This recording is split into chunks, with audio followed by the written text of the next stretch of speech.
Go away, you useless wife who can't even do chores.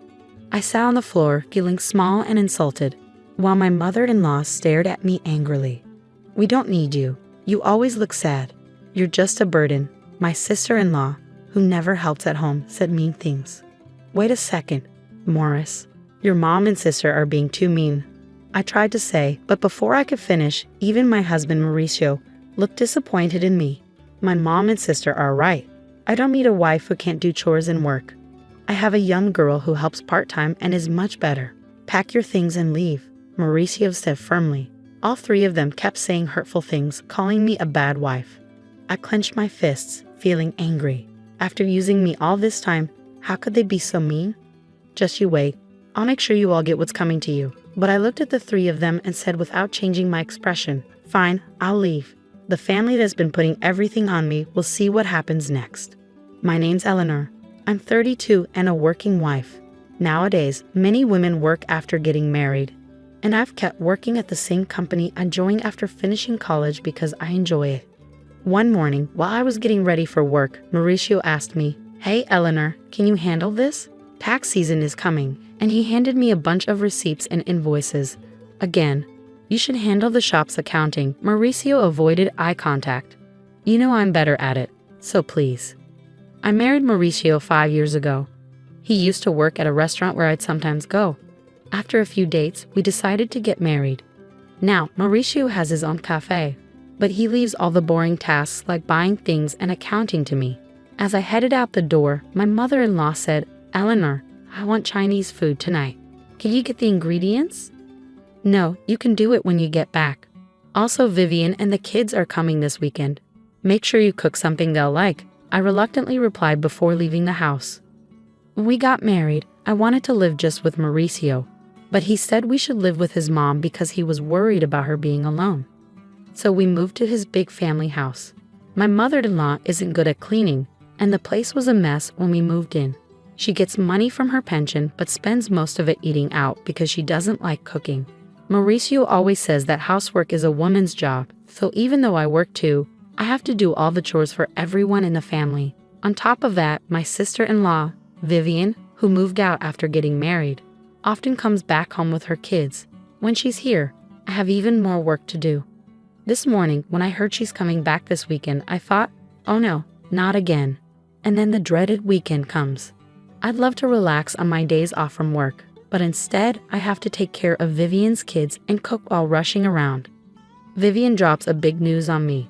"Eleanor, by the way, I'm getting divorced and moving back here with the kids next month. Just so you know." "What? Are you serious? Got a problem with that?" No, that must be hard for you. When are you moving back?" "As soon as I can." My sister-in-law is coming home with her kids. At first, I'm surprised, but then I think it might be good because Vivian used to be a housewife, so she might help with the chores. That would make my life easier. Even though we're not very close, I hope for less work and go on with my days. But I quickly realized I was wrong. Vivian, just like her mom, doesn't do anything. She spends all day watching TV and eating snacks. She doesn't work or help around the house. Her laziness with chores was one of the reasons for her divorce. Now I have to do all the chores, even making meals for her fussy kids and getting them ready for school. As time goes on, my job gets busier with a new project needing more hours and early mornings. The house gets messier and messier. Coming home to a messy house is really disappointing, but everyone keeps asking, "When's dinner?" Or saying, "You're so slow." To make things worse, Vivian and my mother-in-law start making rude comments. "Eleanor, the laundry is piling up. Just because you work doesn't mean you can be lazy. But I'm busy too." When I try to explain, Vivian interrupts, talking back to your mother-in-law. "You're so brave, Eleanor, and you've been buying all the meals. That's not good for the kids. If you're home, can't you help a little?" "What are you saying? Mauricio owns a business. You don't have to work. You're just selfish. So be a perfect wife." I couldn't believe it, and they acted like it was normal. That night, I was so mad I could burst. So I talked to Mauricio. "I'm busy with work, and neither your mom nor your sister is helping with the chores. Are you saying bad things about my mom and sister Eleanor?" Mauricio looked at me angrily. I said surprised, "No, that's not it. But I can't do all the chores alone." Could you help me a bit? I'm busy with my business. You might not get it because you have an easy job in an office, but running a business is tough. And isn't housework a wife's job? Don't expect me to help. Are you serious? Mauricio just goes to sleep, leaving me upset. But then I get an idea. I think of something good.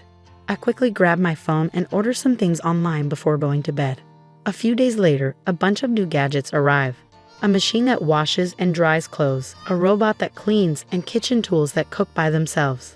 If no one's going to help me, I'll use these gadgets to make my chores easier.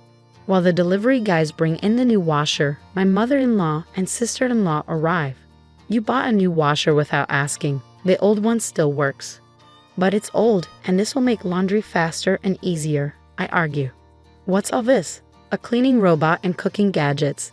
Eleanor, come here. They call me to the living room, where they're sitting on the sofa, and I'm told to sit on the floor. Mauricio is there too, sitting with his mom, looking pleased. What's happening? I ask. My mother-in-law yells. What do you mean? What's happening? You spent all this money on lazy gadgets with the household money. What were you thinking? I thought it would help with chores. It's not about helping. People these days rely too much on machines, my sister-in-law adds. Exactly, Eleanor. And those are fancy items. The ones we have still work. You're just wasting money because Mauricio owns a business. She stares at me, and Mauricio agrees. But you're just making things easier for yourself. Can't you even do chores properly? I wanted to reply, look who's talking, but I stayed quiet. Finally, my mother-in-law, maybe tired of my quietness, snaps. If you can't do chores properly, you should leave. I stare at her in surprise. She stares back at me. We don't need you. Mauricio and I can manage without you. You always seem tired and unhappy. You're just a burden, my sister-in-law says like she's had enough. Hold on, Mauricio. Your mom and sister are being too mean. When I look to Mauricio for support, he looks down at me and says, they're right. I don't need a wife who can't handle chores. I look at Mauricio in shock, but he just smirks. I'm a business owner and I can spend my money however I want. I don't need a wife who spends it to make her life easier. Why would you say that? And I've been getting along with a young part-time helper. She's pretty, unlike you. Pack your things and go. Shocked by Mauricio's words, all three start criticizing me, saying I'm a bad wife. I clench my fists in anger. After using me for so long, they say this to me.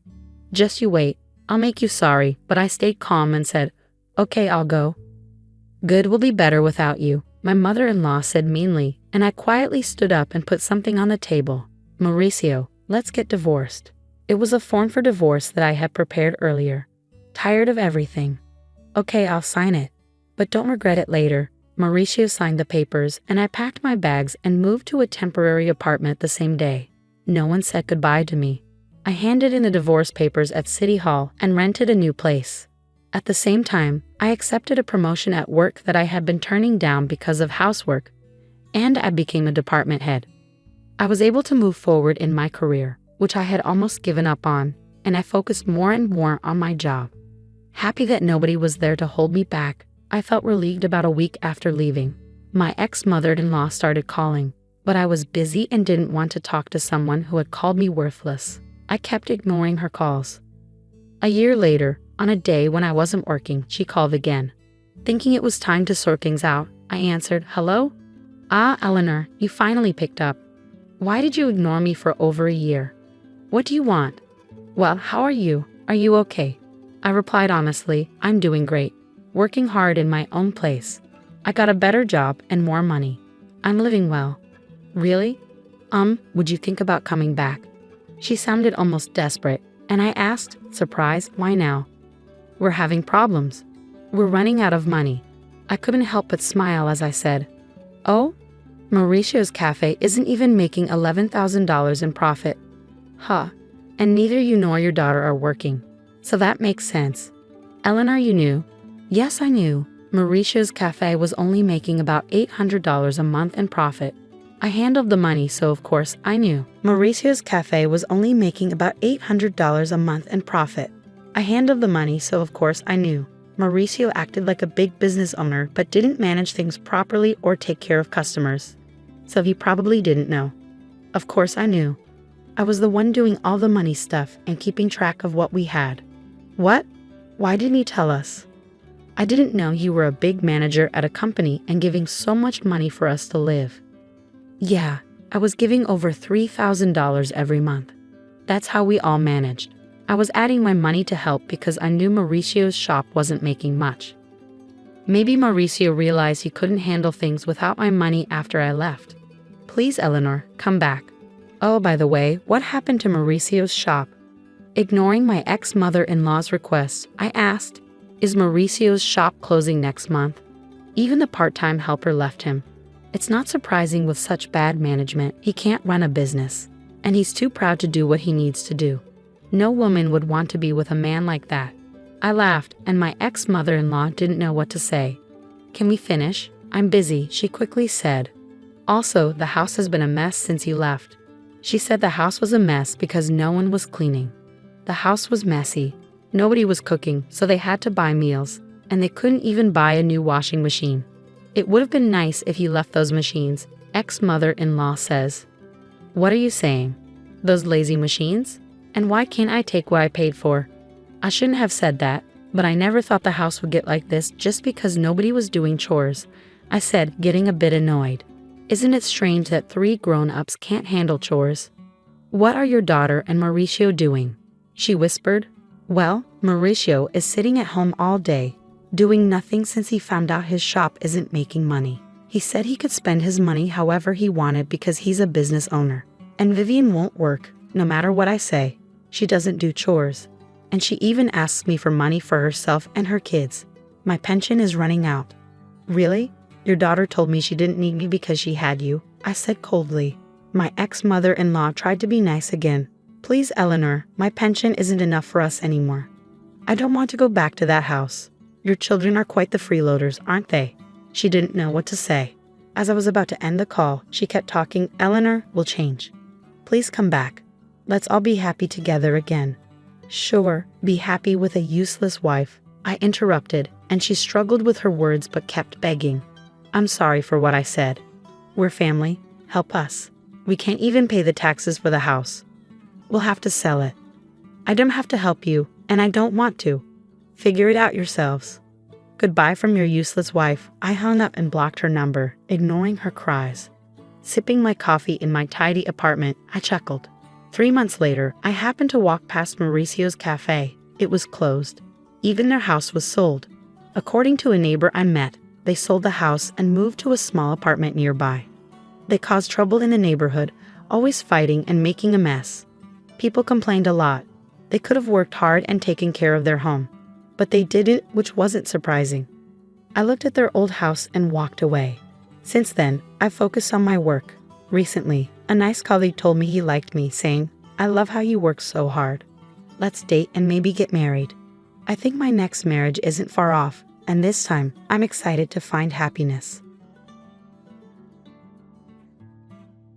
Choose either take care of my parents or get a divorce. I'm giving you the option. Standing in front of our new house, my husband James spoke with a smug look on his face. He acted as if he had bought this huge mansion himself, but in reality, I was the one who purchased this land and house. He has an inflated sense of self-worth and telling me, if you don't want to divorce me, buy the house and take care of my parents. It's an unbelievable statement, but he genuinely thinks he's worth that much. The fact that no one is standing by him now should be the answer, but he doesn't seem to grasp that. What? Care for your parents, but they don't even live with us. What? What are you talking about? He hadn't yet realized that even his parents were distancing themselves from him. I'm Madison, a 45-year-old manager at a consulting firm, and I don't have any children.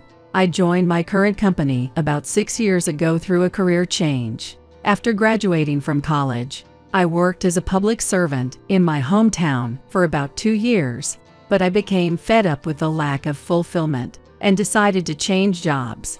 After gaining experience at a multinational company, I eventually landed at my current company through a connection with an acquaintance. Once remote work became an option, I no longer had to deal with long commutes making it easier to balance work and home life. My current workplace is the polar opposite of my time as a public servant. I'm encouraged to win more work, and as I've risen in position, I can now choose my own project members. There are no pointless meetings either. Of course, there's pressure to deliver results, and performance reviews are strictly tied to numbers, but achieving results leads directly to salary increases. Everyone has their own views on work, but I wanted an environment where I could earn in line with my skills and effort, so this company suits me perfectly. In the 6 years since I joined, I've been promoted, and now, as a manager, I focus on recruiting talented individuals and building a top-performing team that continues to drive success. As a result, my income surpasses James's, but I've never told him exactly how much I earn. I first met James on social media. There was an offline meetup for people from our hometown, and that's where we met in person, which sparked our relationship. Looking back, he is the type who seems charming on the surface, but reveals his true colors later on. When we exchanged contact information, people who knew James warned me about him. Now I understand why, but at the time, I thought he was a kind person who listened to me. He works at City Hall in our hometown, and he's a year younger than me. He went to college locally and, aside from traveling, has never lived outside our state. At first, I thought he simply loved our hometown, but as our relationship grew, I realized he had quite the inferiority complex about downtown.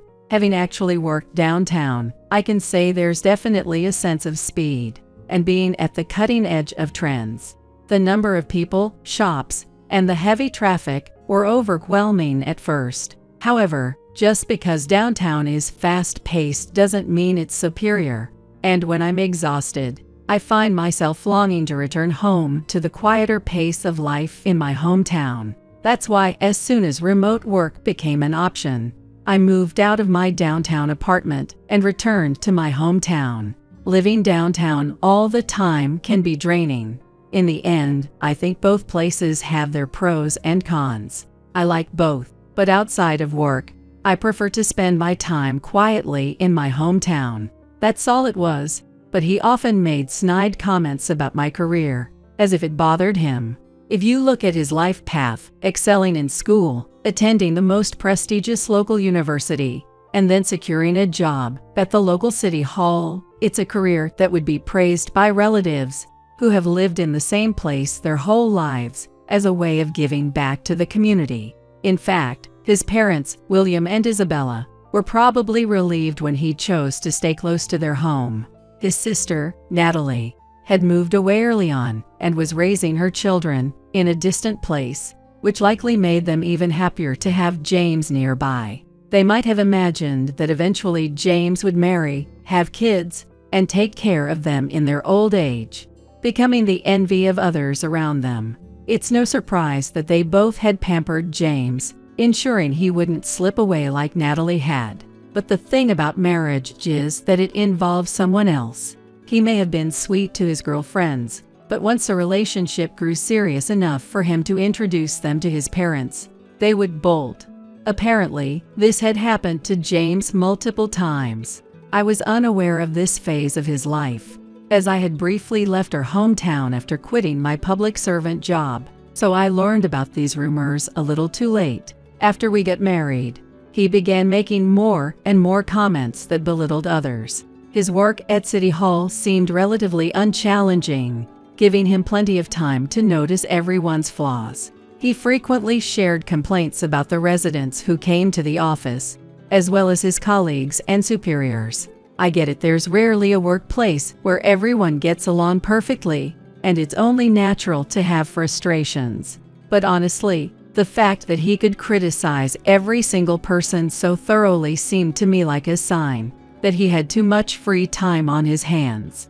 Sure, there are people I find difficult, too, but I don't have time to dwell on them. Complaining doesn't pay the bills. I know that makes it sound like I'm obsessed with money, but it's true, life is better when you spend less time on gossip and complaints. What was really unsettling was that when we visited my in-laws' house, James would go on and on about how incompetent everyone around him was and how much better he was by comparison. William sighed several times during these conversations, so he must have been sick of it. Isabella, on the other hand, was doing her best to listen attentively, clearly trying not to upset James. With Natalie gone and not bringing her children around, Isabella might have been desperate to keep James from slipping away as well. When we first got married, I was working at a multinational company and commuting nearly 2 hours each way. The work I had been doing before that just didn't fulfill me. So even though the commute was tough, I preferred having a job that gave me a sense of accomplishment. I was the only one struggling with the long commute, my transportation costs were fully covered, and I was making more money. So there was no downside for James, but I still remember him criticizing me. Is this because you've got an inferiority complex about the countryside? Are you that desperate to work downtown? People are going to laugh at you. It had nothing to do with the countryside or downtown. I was simply searching for meaningful work. Naturally, though, job opportunities in the countryside are limited, which meant I had to head downtown for better prospects. But James just couldn't understand that. Even then, I thought I wouldn't be criticized as long as I kept up with the housework, so I made the effort, cutting into my sleep to get everything done. It was my own way of rebelling against him. However, after a certain incident, his behavior became even more irrational. It happened after he attended a dinner gathering with friends. Since James and I went to different schools, we didn't attend the same gatherings. But my childhood friend Charlotte went to the same high school as James, and she told me what happened. According to her, everyone was tired of James boasting about himself, and no one was interested. His life path, which earned him praise from William, Isabella, and his relatives, didn't impress his friends. Among them were people who had attended prestigious universities, worked at large companies, or even started their own businesses and become CEOs. In that crowd, his career seemed utterly ordinary and dull in their eyes. Apparently, he wasn't happy about that. When he realized no one cared about his achievements, he began boasting about my job instead. And not only that, but he reportedly said, "My wife may not be having kids anytime soon, and my parents don't think much of her, but compared to a stay-at-home wife who's basically like livestock, she's a lot better since she brings in money." Charlotte must have been really irritated, as she assured me that his exact words were, "There's no mistake in what he said." After James' comment, his friends were understandably upset, and of course, they would be. It was an offensive statement, showing his sexist attitude toward women, and revealing how he viewed me more like a tool than a partner. I couldn't help but shudder at the thought if I had quit my job to raise children, would he have called me livestock too? He wasn't interested in connecting with people at that dinner. He just wanted to assert dominance. He wanted others to envy him and feel inferior, feeding his warped desire to boost his own self-esteem. But when he couldn't establish dominance, he would turn to using me as a prop or put others down to elevate his position. It became obvious why he had stopped being invited to these gatherings. He wasn't genuinely proud of me either. He wanted to say, "Look at me, the kind of man who can attract a woman like that." At one of these gatherings, someone finally grew tired of James' attitude and reportedly said, "Aren't things awkward when your wife earns more than you?" That person likely wasn't making a sexist remark about women earning money. It was more of a sarcastic jab at James, who was always bragging. Instead of feeling proud of having a high-earning wife, James was ridiculed, and after that day, he developed a strong sense of rivalry toward me and started making even more condescending remarks. That's what led to his comments about my 2-hour commute. There was a time when both William and Isabella, as well as James, pressured me about having children, looking down on me in the process. Regardless of the real reason, I'm sure William and Isabella genuinely wanted grandchildren, but I don't think James actually wanted kids. Someone as self-centered as James, who needed constant pampering, could hardly be expected to prioritize a child over himself. And though he never told William and Isabella, James once tried to change jobs. My education is fine, so it should be easy to get hired. All that's left is choosing where to go. I still remember that naive fantasy of his vividly. In reality, he didn't pass a document screening for any company. The reason was simple. His education history showed he'd never left his hometown, and his work experience and qualifications revealed he had no useful skills. The days when a degree alone could open doors were long gone, and I knew that finding a new job as a former civil servant was difficult. The main reason is that, despite having high self-esteem, people like James, with no experience in the private sector, are often seen as difficult to hire.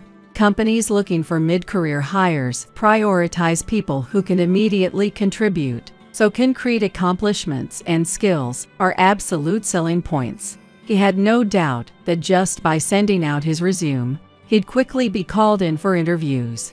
But when no one contacted him, he was furious. If James had taken that opportunity to reflect on his narrow outlook and reconsider his way of life, the future might have turned out differently. But I doubt any advice would have helped him at that point. And when I successfully transitioned from my job at a foreign company to my current position at a consulting firm, James became more determined to assert his superiority. He was desperate to make himself feel better, saying things like, "Women have it easy. They don't even need to be that competent to get hired, right?" At that point, his comments were on par with the conspiracy theories and delusions you'd see on social media. In reality, I had been quietly working on improving my language skills and earning a tax accountant qualification, but I didn't feel the need to explain every little effort I was making. As for me, I would have been happier if my partner had just appreciated my hard work and relied on me more. Unfortunately, that wasn't the kind of relationship we had. The other day, during a visit to my in-laws' house on holiday, William, who had been quiet until then, started complaining about James. Since he was our only son, we ended up spoiling him. Honestly, I never thought he'd become so difficult to handle. After James entered high school, I couldn't physically overpower him anymore. And he knows that, so whenever something doesn't go his way, he yells or throws a tantrum. We just had to listen to whatever James wanted to protect ourselves. We were so desperate for him to get married and move out. I don't know what might have happened behind the scenes, but if his friends had started to dislike him, I'm sure word spread around the neighborhood. In this area, many of my friends' families run businesses or shops. No doubt William and Isabella had heard various rumors as well. Even they had grown wary of James. They used to pressure me about having grandchildren, but after a while, all they would say was, "Please don't get divorced. Take care of James." They wanted to push the burden onto me and distance themselves from James. William and Isabella, who once bragged about him when we first got married, had become completely subdued. Since I started working remotely, James began focusing his frustrations on that. How can you get any work done just sitting at home? Women have it easy, just playing around on the computer. In reality, I travel to meet important clients in person. And if necessary, I go on business trips. The rest of my meetings are simply done online.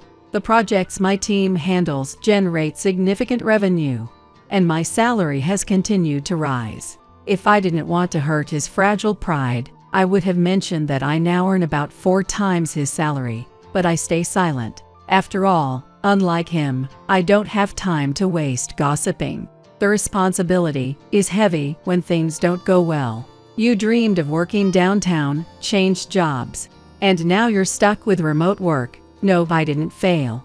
My company allows us the flexibility to work remotely or go to the office. It's just adapting to the needs of the world, I replied, even though I knew it was probably futile to argue. He wouldn't accept it. It's not much more than part-time wages, right? You've got it easy, just relying on your husband's salary while playing around at work. He still didn't hold back with his comments. James, don't think you can say whatever you want just because I've been silent. When have I ever relied on your salary? Remember who paid for the car? Who covered the overseas trips we took up until last year? And who was it that paid for building this new house? When I lightly pushed back, James hastily tried to cover it up. It's always the same pattern. I was just joking. I was only talking about the typical wife out there. Plus, you've got your mom's money, right? He didn't understand at all. On top of that, he seemed to believe that I was getting financial help from my mom. It's understandable since I hadn't explained my current income to him. But the fact that he can only maintain his self-esteem by putting others down feels almost like an illness. We're about to buy a new house, and I'm covering almost all the expenses. How can you still act like that? Come on, I wasn't bad-mouthing you, Madison. You're being paranoid, don't you think? If I had quit my job because of illness or to raise kids, I could have ended up as a housewife, couldn't I? Well, just make sure that doesn't happen. It feels almost impossible for someone like James, who's already in his 40s, to fix this warped way of thinking. The apartment we currently live in is getting quite old, so we're planning to buy a house soon. We had waited for a long time, wondering if we might have kids, but after turning 40, we decided it was time to move forward. James had been insisting on getting a house for a while now. If he were paying for it, he would have the right to voice his preferences. But James could barely contribute anything beyond moving expenses. Yet, he kept demanding an ideal property close to the station, convenient for shopping, in a quiet neighborhood, and near a hospital. Essentially, a luxury property that would cost over $1 million when you factor in both the land and the building. With an annual income of around $5,000, James was aiming for beyond his means. And on top of that, he expected me to buy it without even expressing any gratitude. It was absurd. I was certain that once we moved in, he'd start bragging to people about living in an upscale neighborhood, even though he hadn't contributed a thing. One evening, I received a call from Charlotte. James crashed our friend's dinner party. He showed up uninvited. What? What do you mean? He somehow found out about it, even though we didn't tell him the time or place. How did he know?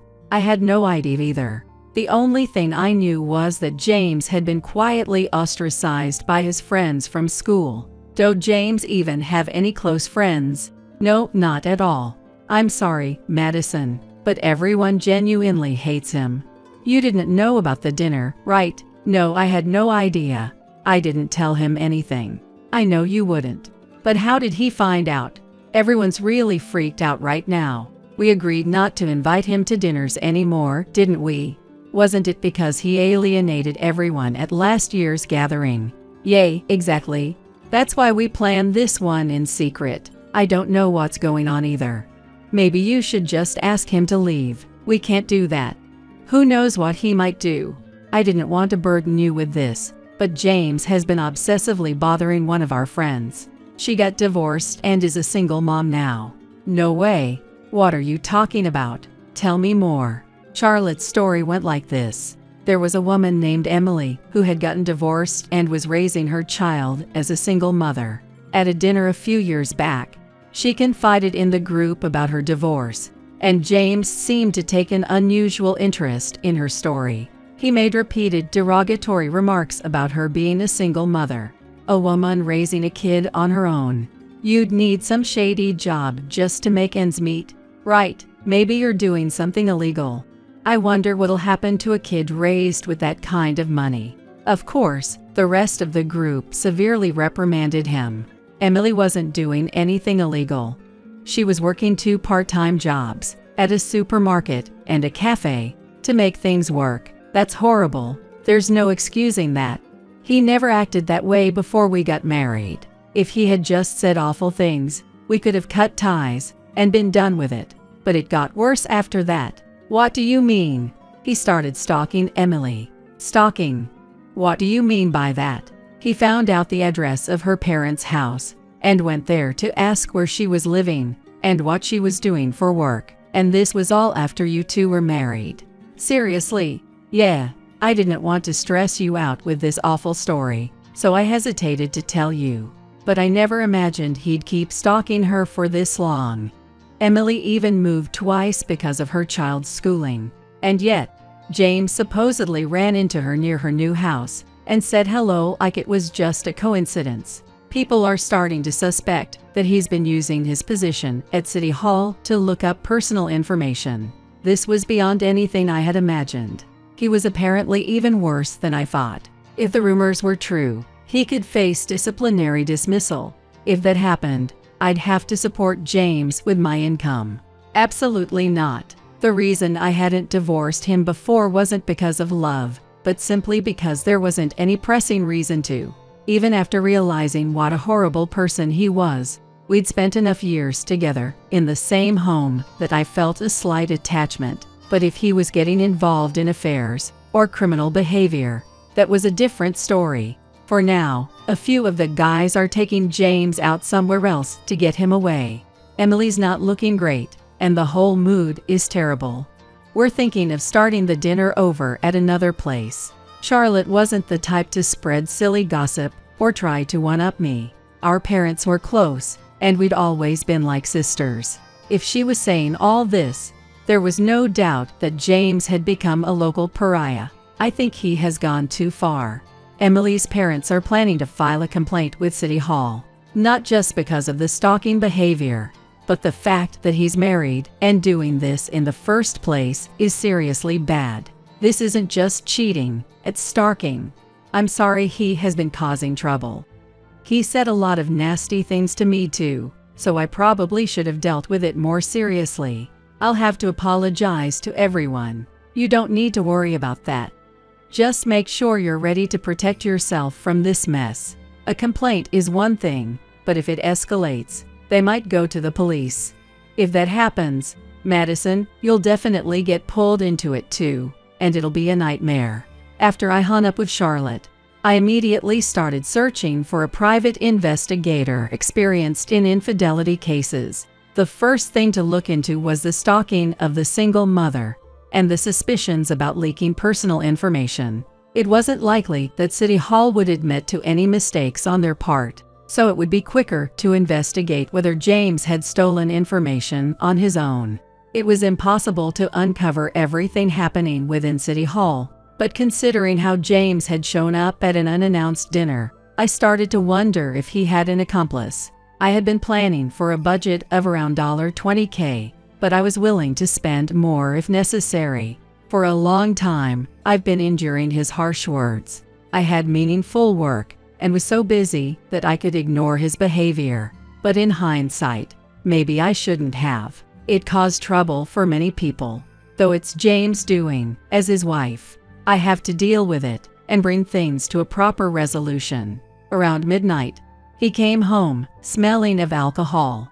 He'd probably been drinking at another place while getting a stern lecture and warning from some of his tough-looking friends. His expression made it clear that he hadn't been enjoying himself. As soon as he entered the house, he let out a strange yell and threw his leather shoes violently against the wall. Damn it!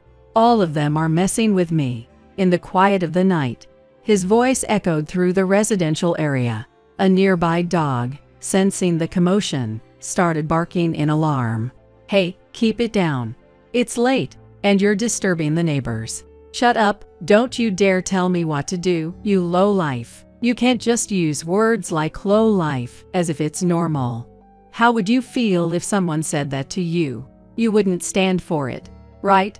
Don't casually throw around words that deny someone's worth. I spoke calmly, but it didn't seem to reach James, who was heavily drunk. What's wrong with calling a lowlife a lowlife? Those bastards grabbed me by the arm. That's what you get from uneducated people. They're all brute force. You barged into a dinner party you weren't even invited to and caused a scene. Even so, they stayed with you until this late, probably trying to talk sense into you. They lectured me all night. Me. I'll find out everything about their parents' companies. And if any of them are involved in public projects, I'll put pressure on them. Don't even joke about that. You work for City Hall, so that kind of talk isn't funny. I'm not joking. I can find personal information easily. Everyone who messed with me is going to regret it. At that point, James suddenly looked like he might get sick, so I quickly poured him a glass of cold water. After dragging him to the sofa and pulling off his socks, he soon started snoring loudly. It was filthy, but I'd make him shower in the morning. Once I was sure he was fully asleep, I turned off the voice recorder I had in my pocket. I had anticipated his outbursts, so I recorded everything just in case. For the next while, he remained in a foul mood. He was clearly bitter about being physically and verbally outmatched by the friends he had once looked down on. As a result, he continued to hurl insults at me, and I kept gathering sound recordings I could use later. As I compiled the recordings, I also reviewed the report I had received from the private investigator. The issue with Emily had already surfaced. Apparently, she had already contacted the police, reporting a suspicious individual in the area and requesting an increase in patrols. As a result, officers had been patrolling the neighborhood. It goes without saying that the suspicious individual was James. He had already been questioned by the police twice and had fiercely resisted when they requested that he accompany them voluntarily. There was a record of this with the police. In other words, he was now officially on their radar. At this point, it was clear that handling the situation quietly would be difficult. What I still don't understand is why James is so obsessed with Emily. Emily is 44, the same age as James. It feels a bit different from the typical situation of hitting on a younger woman. Plus, Charlotte testified that James had been looking down on Emily for becoming a single mother.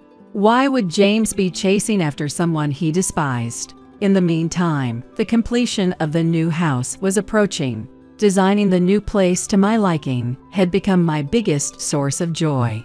I couldn't wait to relax in the new house, in a space that was perfectly soothing and just for me, where no one could disturb me. Finally, the house was finished, and we decided to go see it. Though James hadn't contributed a cent, he was more excited than anyone, talking about how he wanted to build a bar counter and have a room for playing mahjong. I didn't bother asking him, "Can you play mahjong by yourself? Why do you have so much stuff?" "We're just going to check the place today." "Right, I need it for some checks. You'll be looking at it later, too, so thanks in advance." All the materials weighing down my shoulders were about James. As I watched him imagining life in the new house, I must have been looking at him with the coldest eyes I'd ever had. "It's a nice house," he said. This house was one of the crowning achievements of all the hard work I'd done. The location and the building itself were perfect. The fact that I'd grown enough to own such property gave me confidence and courage. As I quietly soaked in the moment, James, as tactless as ever, said with a vulgar look on his face, "Take care of my parents, or we'll get a divorce. I'll let you choose. You're happy about that, aren't you?" He said this in front of the new house, as if he were the one who had bought it. There had never been any talk of caring for William and Isabella, and they were just over 70, hardly in need of care. "Huh? What do you mean, care? You don't even live with your parents. What are you talking about?" He looked at me with a slight expression of pity. "If you tell Dad and Mom you'll take care of them, they'll happily move in with us. Imagine how great it'd be for a son to have a mansion, live with his parents, and have a wife who takes care of them." It sounded like the kind of thing that would make elderly people in our hometown envious. But that's what James was really after. He didn't care about them. He just wanted the reputation of being a good son. Even though he no longer had any allies around him, he was still desperately clinging to the idea of getting recognition for something that didn't even exist. "I get that you have your own ideal, but this house is in my name, so it's mine. You're my wife, so anything you have is obviously mine too." It was a selfish attitude, and a phrase I'd heard somewhere before. You never even had kids, and just focused on your job like some useless woman. So gifting the house to Dad and Mom wouldn't be too much to ask, right? You've already failed as a woman. As usual, he continued his verbal abuse, and I quietly closed my eyes. It seemed my decision had been the right one. No matter what you claim, I'm the one who owns this house. And like I said before, You no longer have any parents to live with. Now, go inside. Our guests are waiting. I pushed his back, and we opened a pristine front door, almost untouched by fingerprints. In the living room, which was still unfurnished, sat William and Isabella. James, we've never heard anything about needing care. We don't intend to rely on you or Madison.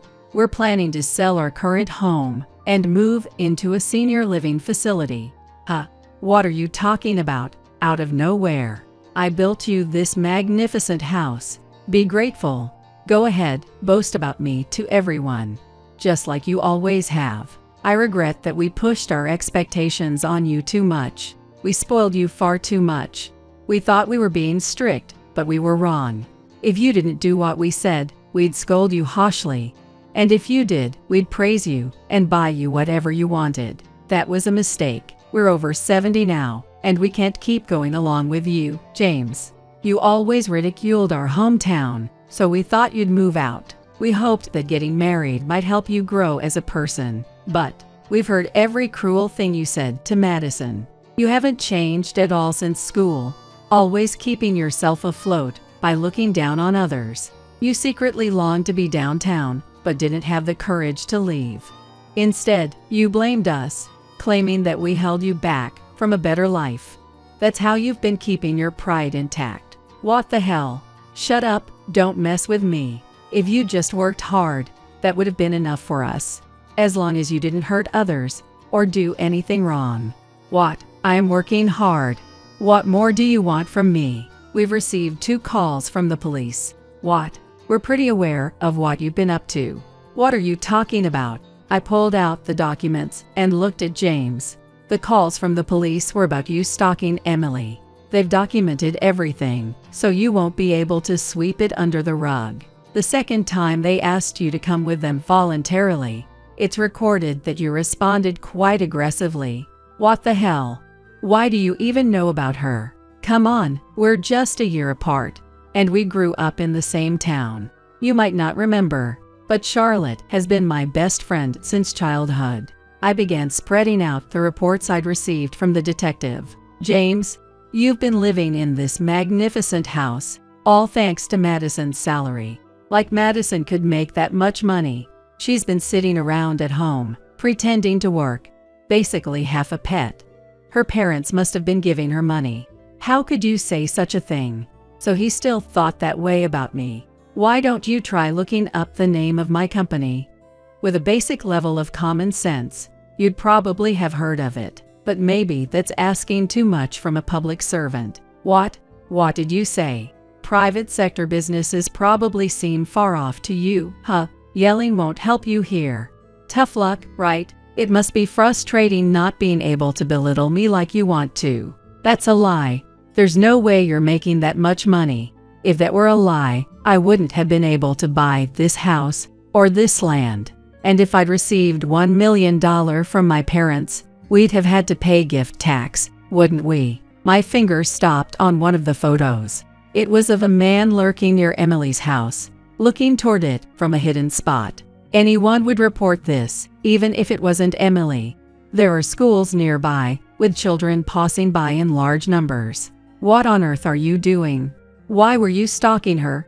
Do you have a reason for that? It's Madison's fault for not being attractive enough as a woman.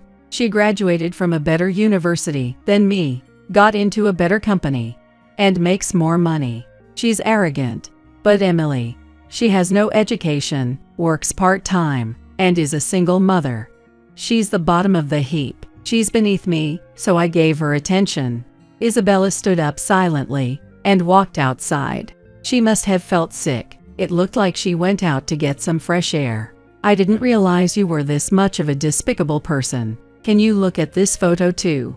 There were multiple reports made to the police by school staff about a suspicious person in front of the school. The person who was seen as suspicious is this man. The man in the picture was wearing a hat pulled down low, looking down, but it was unmistakably James. You knew that Emily's daughter was in high school, didn't you? That's why you tried to intimidate her to get closer to both Emily and her daughter. It's not me. That photo is fake.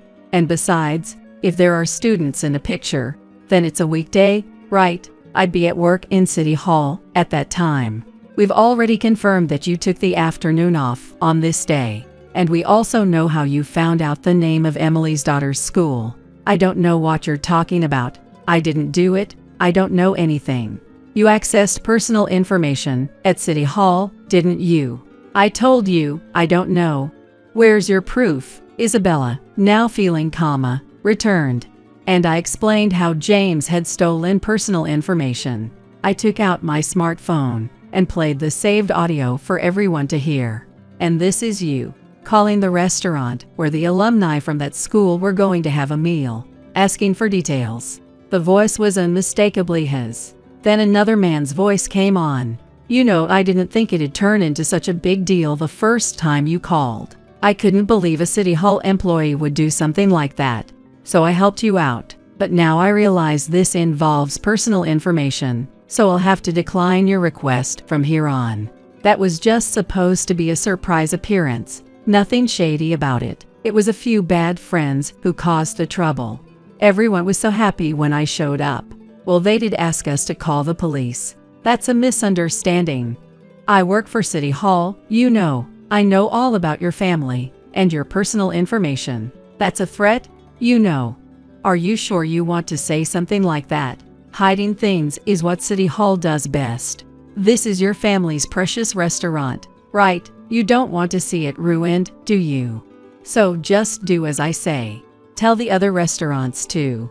And when the next alumni gathering is scheduled, let me know right away, okay? The recording ended there. Damn it. You bugged me. I'll report you to the police. You idiot. Enough already.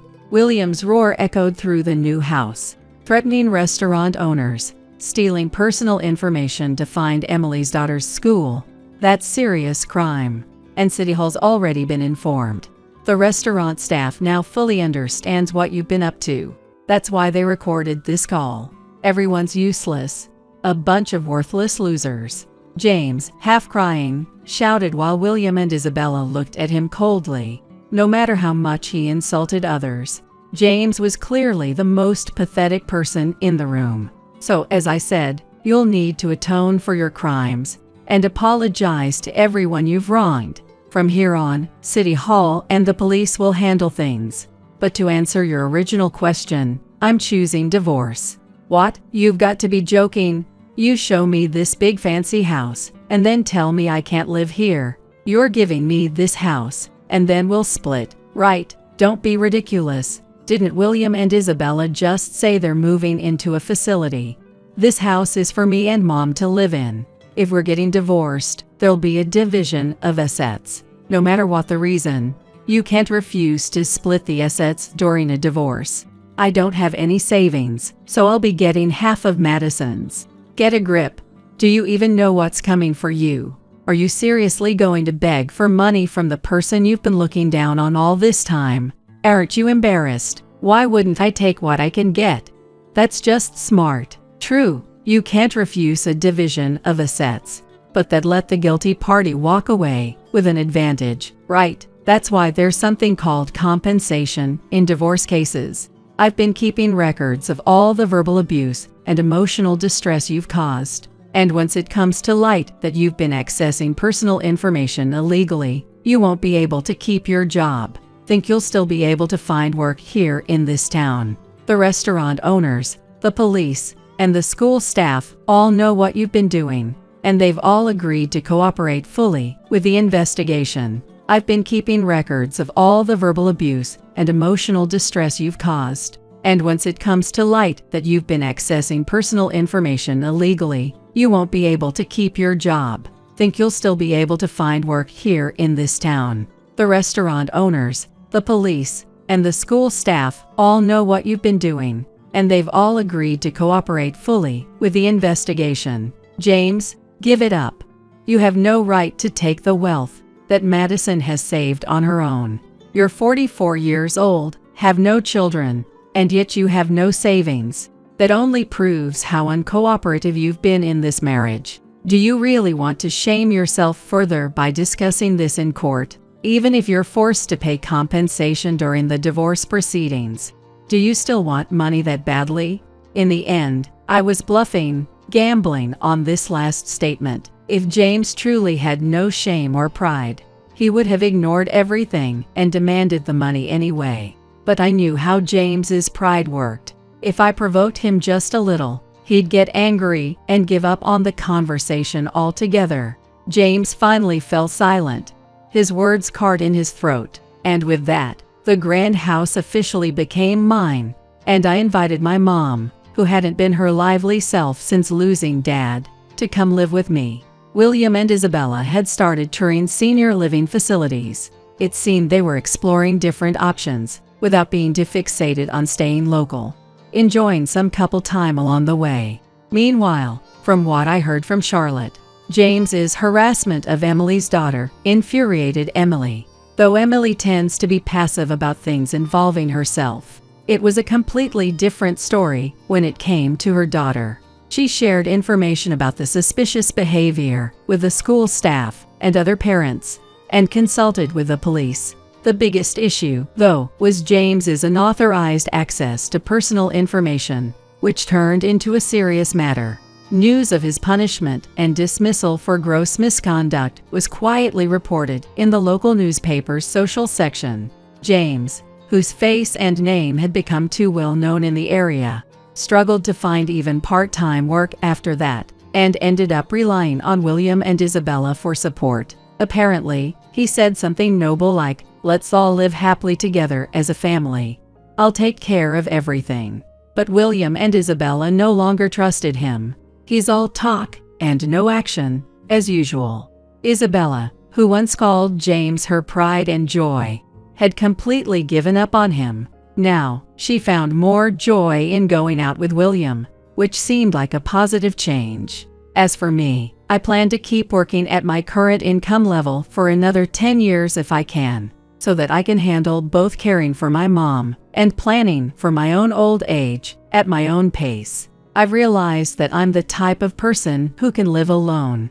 I figured this out at 45, but that's not such a bad thing, is it? That said, Mom seems a bit lonely when she has too much free time. So I've decided to adopt a stray cat sometime soon, hoping it'll become a cherished companion for her, in place of grandchildren. It was the day of the big presentation. Hannah and I sat in the conference room, our heads in our hands, devastated by the sight before us. The carefully printed handouts we had prepared were now completely drenched in coffee, rendering them utterly useless. "What are we going to do now?" Hannah lamented, her voice tinged with despair. Despite our predicament, the presentation moderator relentlessly urged us to take the stage, disregarding our distress. To make matters worse, as our audience consisted of international companies, today's presentation was to be delivered in multiple foreign languages. The attendees were primarily from Europe, so we had planned to incorporate French and Italian throughout the presentation. Hannah and I had prepared the presentation materials in various languages. She was planning to give the explanation while referencing those documents, but without them, even she couldn't proceed with the presentation. Hannah tried to make her way to the podium, her face ashen, determined to somehow manage. I instinctively placed my hand on her shoulder, stopping her. Camila, who had likely orchestrated this situation, was underestimating me. She thought that without the materials, we would be rendered helpless. I would show her just how mistaken that notion was. My name is Glenda. I'm 32 years old. For as long as I can remember, I've lived abroad. My dad had been assigned overseas for work. Every few years, we moved to different countries, immersed in diverse languages and cultures. There were times when I struggled to adapt to unfamiliar environments, but now, those experiences are cherished memories. I returned to the United States when I was 15. As I entered high school, Mom and I decided it was time to settle down in one place, so we came back to America together. Having grown up in foreign lands and exposed to multiple languages, I hoped to find a way to utilize my talents in the US. However, my aspirations were swiftly shattered. After the entrance ceremony, we gathered in the classroom for self-introductions. I confidently shared my experiences living abroad and my proficiency in various languages. If you have any questions about foreign languages, Feel free to ask me anything. As I looked around, I finally noticed the odd expressions on everyone's faces. I later learned that my English accent was apparently a bit strange at the time. However, in the countries where I had lived before, no one minded if someone's language usage was slightly off. They were more interested in the content of the conversation than the person's manner of speaking. But in America, or at least among my high school classmates, it was different. They all laughed at my peculiar English. Whenever I spoke, they would snicker and whisper to each other. Eventually, they started calling me pushy and insensitive to social cues. No matter what I did, I was always the center of attention, ridiculed, or gossiped about. I constantly felt the cold stares of my classmates. Over time, I became convinced that everyone was mocking me no matter what I did, and I started silently staring down at the corner of the classroom. But then, someone appeared before me in that state. Her name was Hannah, a girl 1 year older. She was a member of the foreign language club and had heard rumors about a third culture kid enrolling, so she sought me out.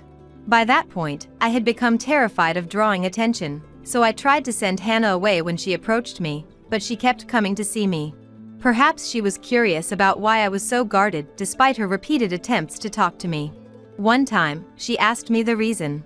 I couldn't help but confess how my English and behavior were strange, causing me to feel isolated from the class. Upon hearing that, a beaming smile spread across her beautiful face. And then she said to me, "That's not true at all. Your way of speaking and your actions are adorable. But if it bothers you that much, I'll teach you English, and in exchange, you can teach me foreign languages." From that day on, until Hannah graduated, I met with her every day to talk about various things. She engaged with me sincerely, not out of pity. She patiently taught me the intricacies of English and helped me navigate cultural differences when I struggled. And she always, "It's okay, you're speaking just fine. You're not doing anything weird. Be confident," encouraged me, saying. By the time Hannah graduated, thanks to her, I had regained my confidence. Time passed, and I was headhunted by a company for a mid-career position. The one who had recruited me was none other than her. With her exceptional abilities, Hannah had become the sales department manager, captivating those around her not only with her competence but also her natural beauty and outstanding leadership. Persuaded by her, who said, "I need your help," I decided to join the company as well. Of course, I wanted to utilize my language talents and prove my worth in the international business arena, but more than anything, I wanted to repay her for supporting me during my difficult times. And so, I joined the company and was assigned to Hannah's department. In that department, there was also a section chief named Camila. It only took a brief exchange of words during my introduction to realize it. She was a self-centered person who looked down on others. And above all, she seemed to harbor an abnormal level of hostility towards Hannah. I felt a bit uneasy, but I focused on learning my job to quickly adapt to this new environment. At that time, I was not yet aware that this presence would begin to cast a dark shadow over my life. Half a year after joining the company, my days gradually lost motivation due to Camila's harassment. "Here, take care of this too." "Well then, I'm heading out first." Camila approached my desk, said those words, and placed a large stack of documents. Upon closer inspection, I realized they were already approved documents. She probably meant for me to file them away. It was sad that I had come to understand her intentions without being told during these past 6 months. I glanced at the clock. The hands indicated that there were about 10 minutes left until the end of working hours. It was a usual occurrence for her to deliberately bring a large amount of work at this hour and start preparing to leave even before the end of the workday. I suppressed the sigh that threatened to escape and started tackling the work that had been forced upon me. From the very day I joined the company, she kept pushing various tasks onto me. The volume increased day by day, and my overtime hours grew proportionately. Yet, she would say things like, "Why are you always working so much overtime? You're slow at your job, aren't you? You're incompetent. You should learn from me, who always leaves on time, and put in some effort to go home earlier." In the beginning, I strived to improve my work efficiency to leave earlier, as Camila suggested. However, the more I streamlined my tasks, the more work she would dump on me. Now, I overheard people in the department gossiping that she might not be doing any work other than approvals. Still, work is work, and I didn't want to stand out in a bad way by doing something wrong, like in high school, and be seen in a strange light. So, I had no choice but to complete the tasks she assigned to me. However, Camila refused to acknowledge my efforts and made me revise the reports and project proposals I had painstakingly completed multiple times, citing trivial mistakes. The workload kept increasing. Nevertheless, I managed to work until the last train, putting in my best effort to create a project proposal that I thought was perfect. Hannah, who was worried about me, came to check on me and reviewed the proposal, giving me her approval as well. Although sleep-deprived, I headed to work with a light step for the first time in a while. First thing in the morning, I submitted the project proposal I had created to Camila. She read through the proposal I had prepared. Eventually, her brow furrowed and her eyes narrowed in displeasure. "What is this? This is useless, it's garbage." Surprisingly, she spat those words out and tore up the project proposal I had made right then and there. She ripped it into tiny pieces in front of my eyes and tossed them into the air. My painstakingly crafted proposal, what used to be a proposal, fluttered like confetti. Tears welled up in my eyes at the sheer absurdity of it all. Seeing me trying my hardest not to cry, she laughed mockingly. Yeah, you think crying will solve everything? Don't get emotional, it's unsightly. This isn't preschool. As punishment, clean up this mess." Snorting, she dismissed me as if shooing away a dog. Unable to bear it, I fled the scene and rushed into the restroom. The tears I had been holding back spilled forth. Concerned colleagues came to check on me, but I couldn't leave the restroom. About 5 minutes later, perhaps informed by someone, even Hannah came to the restroom. "Are you okay? I know very well that you are capable. And you yourself know your own abilities best, don't you?" Hannah encouraged me through the door. Then, she said she would talk to Camila and left the restroom. About 5 minutes later, when I finally managed to stop crying and return to the office, the torn pieces of the project proposal had been neatly cleaned up. According to a colleague who came to check on me, Hannah had scolded Camila in front of everyone, saying that her treatment of her subordinate was too harsh. However, Hannah's kindness only served to fuel Camila's hostility towards me. Her harassment escalated further, knowing no bounds. That harassment gradually robbed me of my passion for work. Even so, I endured day after day, striving to meet her expectations. Then one day, a shocking incident occurred. The documents for an important project that Hannah and I were in charge of had disappeared. The documents were the ones I had spent a week gathering under her instructions, containing both internal and external confidential data. I was uneasy about storing them on the computer, so I saved them only on a USB drive and kept it under strict management in a locked drawer. However, that USB drive had vanished from inside the drawer. The company was in an uproar, with everyone in the department searching for the USB drive, and even the sales division director getting involved. Of course, Camila, Hannah, and I were questioned about the situation. Unfortunately, on the night before the disappearance, I had been working overtime at Camila's instructions. And when I left, I had confirmed that the USB drive was in the drawer and made sure to lock it before going home. But when I arrived this morning, the drawer was unlocked and the USB drive was gone. "You must have carelessly forgotten to lock it. How do you plan to take responsibility?" I was the one who instructed her to gather those documents, save them on the USB drive, and store it securely. It's also my lack of oversight. That's right, it's also the manager's responsibility. Now, how do you intend to take responsibility? Camila gleefully accused us while closing in on us. If it's a matter of lack of oversight, Camila, as the section chief, should also have had the obligation to supervise and manage me, her subordinate, but apparently that wasn't an issue. The sales division director had a stern look on his face, but he stopped Camila from pressing us further. However, it wasn't a complete exoneration.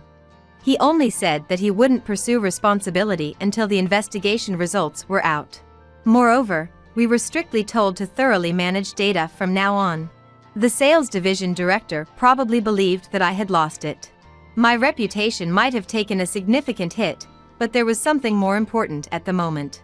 At this rate, the project would be delayed. This was a crucial project for the company Hannah was involved with. We absolutely couldn't allow it to be delayed. From that day on, I stayed at the office until the last train every day and started gathering the lost data from scratch. Every day, I would stay at the company until the last possible moment to catch the last train and then sprint with all my might to make it on board. Concerned colleagues brought me snacks and coffee, but Camila did nothing during that time.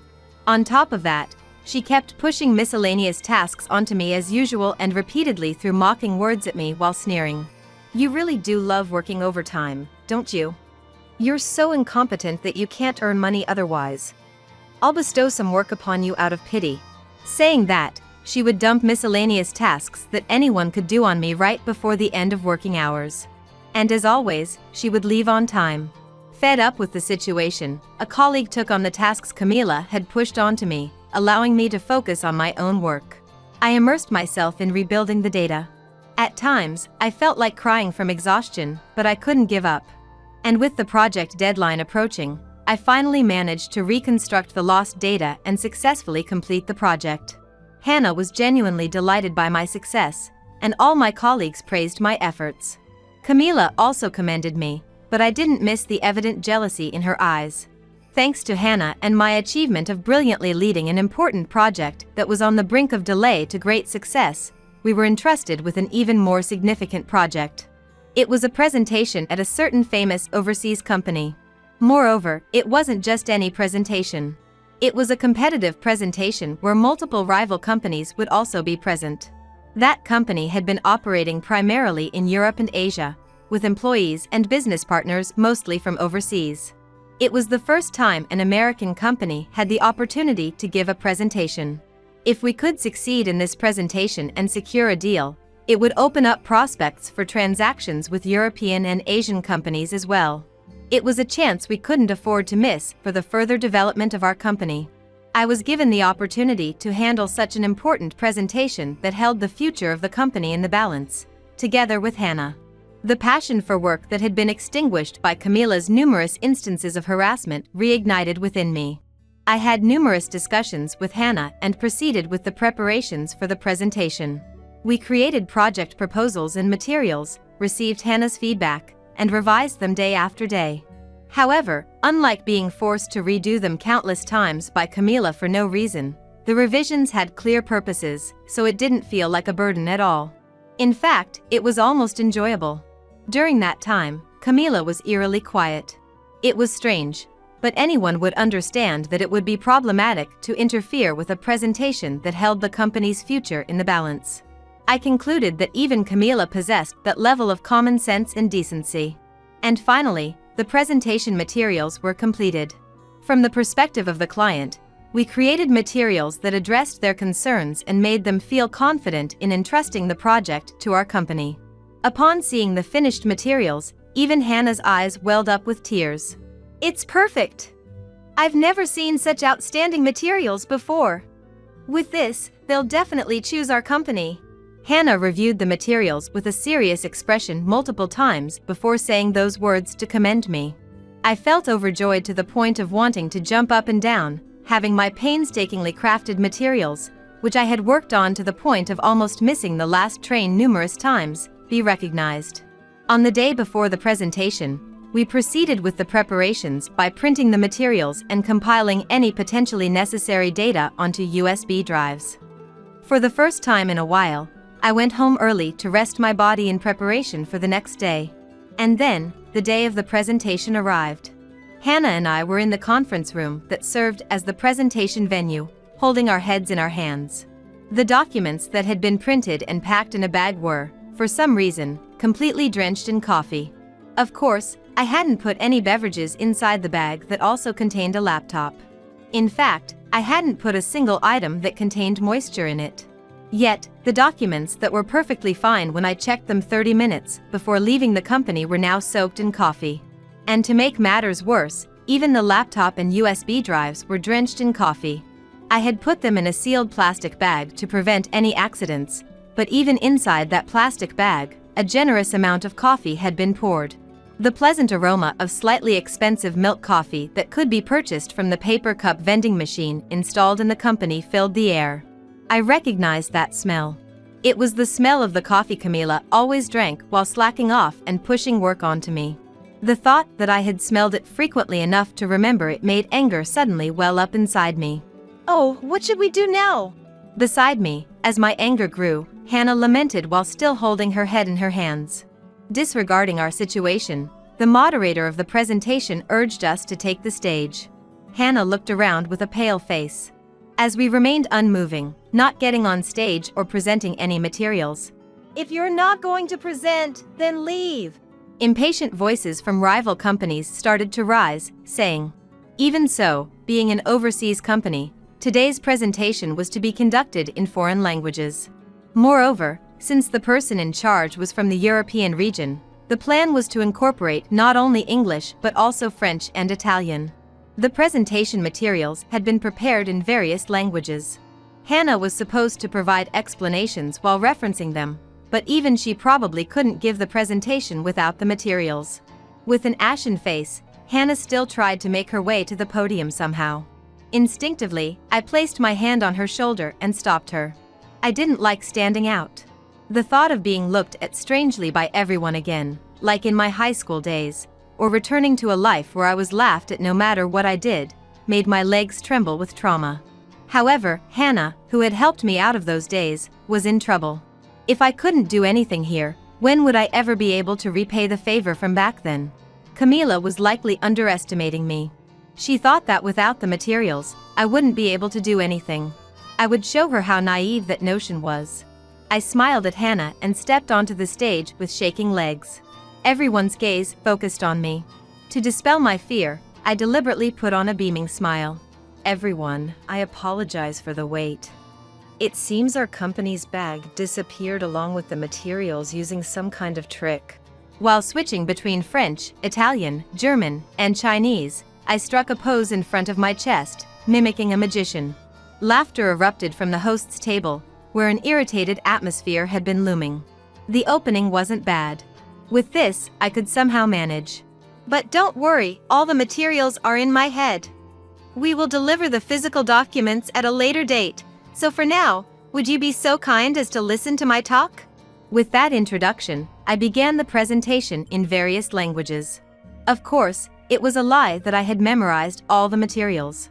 But because I had revised them countless times, 80% of the content was in my head.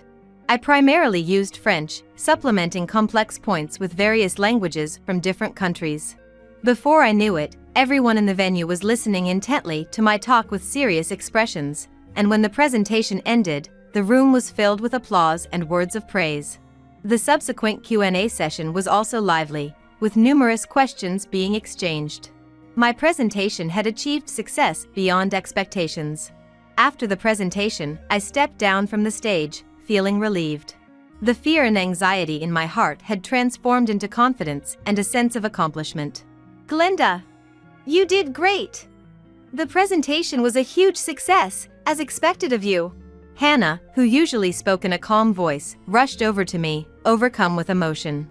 Her voice alone conveyed that my presentation had turned out far better than imagined. Seeing Hannah's expression change from one filled with despair just moments ago to a beaming smile, I sincerely felt glad that I had mustered the courage to give the presentation. However, the real issue was what came next. Why were the presentation materials drenched in coffee? I didn't know the reason, but there was no doubt that malicious intent was involved. And I had a strong suspicion about the person who had done it. However, there was no evidence. Despite my concerns, I returned to the company and resumed my daily routine. The only change was that I started recording the verbal abuse, unreasonable reprimands, and various acts of harassment I received from Camila. I also wrote down past incidents to the best of my memory. Meanwhile, I kept a close watch on her behavior. She frequently stepped away from her desk to take phone calls on her smartphone. Her voice lowered to a whisper as she headed for quiet, secluded areas. Normally, Camila wouldn't think twice about taking personal calls, chatting away loudly in the office. Curious about what she could be discussing, I discreetly followed her, staying out of sight. I knew it was impolite to eavesdrop, but something about the way the usually brazen she was sneaking around to have hushed conversations felt undeniably suspicious. Camila slipped into the file room. a place rarely visited by anyone during the workday. I couldn't go all the way in after her, so I paused outside the door. That's when I heard her angry voice emanating from within. Don't give me that! I went to the trouble of sabotaging the files, and now you're telling me your presentation is about to lose? That's on you and your shoddy work, not me. Hearing this, I instinctively pulled out my smartphone and started recording. That money was compensation for leaking the files and ruining the presentation materials. How dare you ask for it back now? Either she didn't realize I was nearby, or she didn't care, because Camila kept right on yelling at the person on the other end of the line. My mind flashed back to the USB drive that had mysteriously vanished a while ago. We had stored confidential company documents on it, locked it in a drawer, and kept it under tight security, yet somehow it had disappeared. Could it be that Camila had stolen it? Messing with presentation files was one thing, but taking internal information to sell to someone else was completely unacceptable. Camila was still talking, but I turned and headed straight for Hannah's office. I played the recording for her and honestly recounted everything I had overheard. Hannah's expression darkened, her face grave, as she listened to the part where she mentioned the money. This is a huge problem. Glenda, your actions have brought this issue to light. Hannah said she would report it to the higher-ups and suggest a full investigation. In that case, I would do my part to gather more information and evidence to assist her. Camila was about to lose everything due to her own short-sighted actions. 1 week after the competing presentation, Hannah informed me that our proposal had been selected and the deal was going forward. Apparently, she had already reported everything that happened that day to the CEO, and he would be coming by soon to personally commend me. As embarrassed as I felt, my happiness won out, and I couldn't help but smile. My dad's job had us moving around a lot, and it had caused me plenty of hardship, but thanks to that, I was now able to be of use to Hannah and the company. The thought filled me with a sense of pride. Hannah and everyone in the department was as thrilled as if it had happened to them personally, and soon there was talk of a celebration. But amidst all the smiles, only Camila looked grim. It made sense, of course. Camila had sabotaged our presentation materials in an attempt to make us fail. And she'd been paid by someone to do it. Now that her scheme had fallen through, she would naturally have to return whatever money she'd been given. But maybe there was even more to it than that. I could see the fear in her eyes, the way her shoulders trembled every time her phone rang. Still, this was far from over. I stayed late to finish the busy work Camila had foisted on me, searching for evidence of her misdeeds whenever I could. Even mundane tasks like shredding documents and organizing email inboxes took on new meaning when I considered they might lead to proof of her actions. More than anything, Camila clearly underestimated me, because clues kept popping up one after another. It was actually kind of fun. In the papers I was supposed to shred, I found printouts of the missing confidential files. In her sent mail folder, there were emails where she had forwarded the presentation data to someone outside the company. Her complete lack of care when it came to handling evidence was so egregious, I almost wondered if it was some kind of trap. I was curious as to why there was so much evidence in the first place, but with this much compiled, I knew I could corner her. And as luck would have it, the CEO was planning to come praise me in person soon. I resolved that when he did, I would expose the full extent of Camila's repeated wrongdoings in front of everyone. With renewed determination, I threw myself into completing my menial assignments and gathering evidence. Finally, the long-awaited day arrived when the CEO was slated to visit our sales department. The momentous occasion had everyone on edge from the moment we arrived that morning. The sound of the door to our floor opening caused all eyes to swivel in that direction at once. There, as expected, stood the CEO, the sales director, and Hannah. Ah, you must be Glenda. I heard from the client and Hannah that you put together a truly excellent presentation. It's all thanks to Hannah's mentoring and guidance. I responded to the CEO's words with complete sincerity. I could see Camila's displeased expression out of the corner of my eye. Excuse me, but you're my subordinate. I'm the one who's been instructing you the most, so you should be giving me the credit here. Camila started making a scene, right there in front of the CEO. In the past, I would have flashed her an insincere smile and agreed, but not anymore. I fixed Camila with a steely glare. With all due respect, While you have pushed your work onto me and yelled at me unreasonably, I don't recall ever being mentored by you, I said calmly, looking Camila straight in the eye. What? That's a lie! Camila shouted, furrowing her brow in anger. Unfazed, I turned my gaze to the CEO. I had gathered plenty of evidence for this very moment. It was time for Camila to reflect on her actions.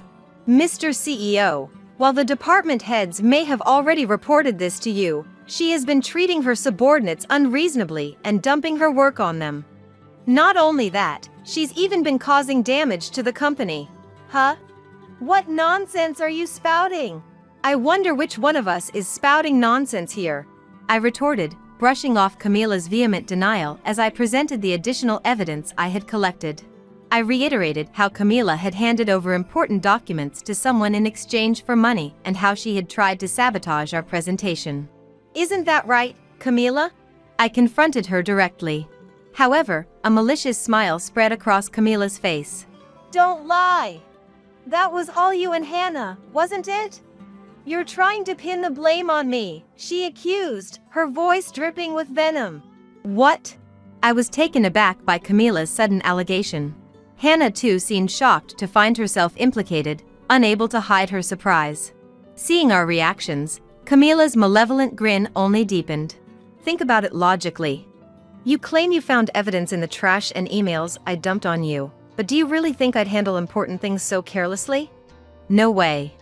It makes more sense that you and Hannah staged this to frame me. If you were the culprits, you'd have plenty of evidence. Camila argued, narrowing her eyes shrewdly. I had to admit, it did seem odd that so much evidence was found so easily. But now it all made sense. Camila had intentionally let us find the evidence to paint herself as a victim framed by our scheme, claiming Hannah and I were the true culprits. If I had been incompetent enough not to realize this, she probably planned to present it as her discovering evidence of my wrongdoing. We did no such thing. Lies. Or do you have any proof that I did it? We do, actually. Hannah's calm voice rang out. All eyes turned to her. First, regarding you leaking confidential company information for money. We have your own words admitting to this, Camila. Hannah said, giving me a meaningful look. I took out my smartphone and played the recording. It's Camila's phone call that day. Eavesdropping? No way. No. This is fabricated, totally made up. Camila started to yell, but then seemed to realize it would be taken as a confession. In a fluster, she tried to paint herself as the victim of our setup. But Hannah continued undeterred. It was also you who drenched our presentation materials in coffee. Everyone in the department can testify that it's the same coffee you always drink. So what? You just chose that coffee to frame me. Camila glared at Hannah, shouting in an attempt to push the blame onto us at all costs. Her gaze was filled with clear hostility. However, Hannah refuted her claim with a relaxed air. No, that won't work. On that day, we did a final check 30 minutes before leaving the office. At that time, both the documents and laptop were perfectly fine. Meaning the materials were ruined in that short 30-minute window. Hannah explained, pausing for a moment. She then placed a paper cup on the table. It was one of those cups from the coffee vending machine. A short size, or maybe one size smaller. This paper cup is from that vending machine over there. To completely soak the documents and laptop in my bag, you'd need quite a few cups. At least 10, I'd say. Buying that many yourself in a 30-minute span would be very conspicuous. And Camila, you're too lazy to go buy them yourself, Hannah pointed out. Camila's shoulders trembled at Hannah's words. Hannah smiled at the unnerved Camila.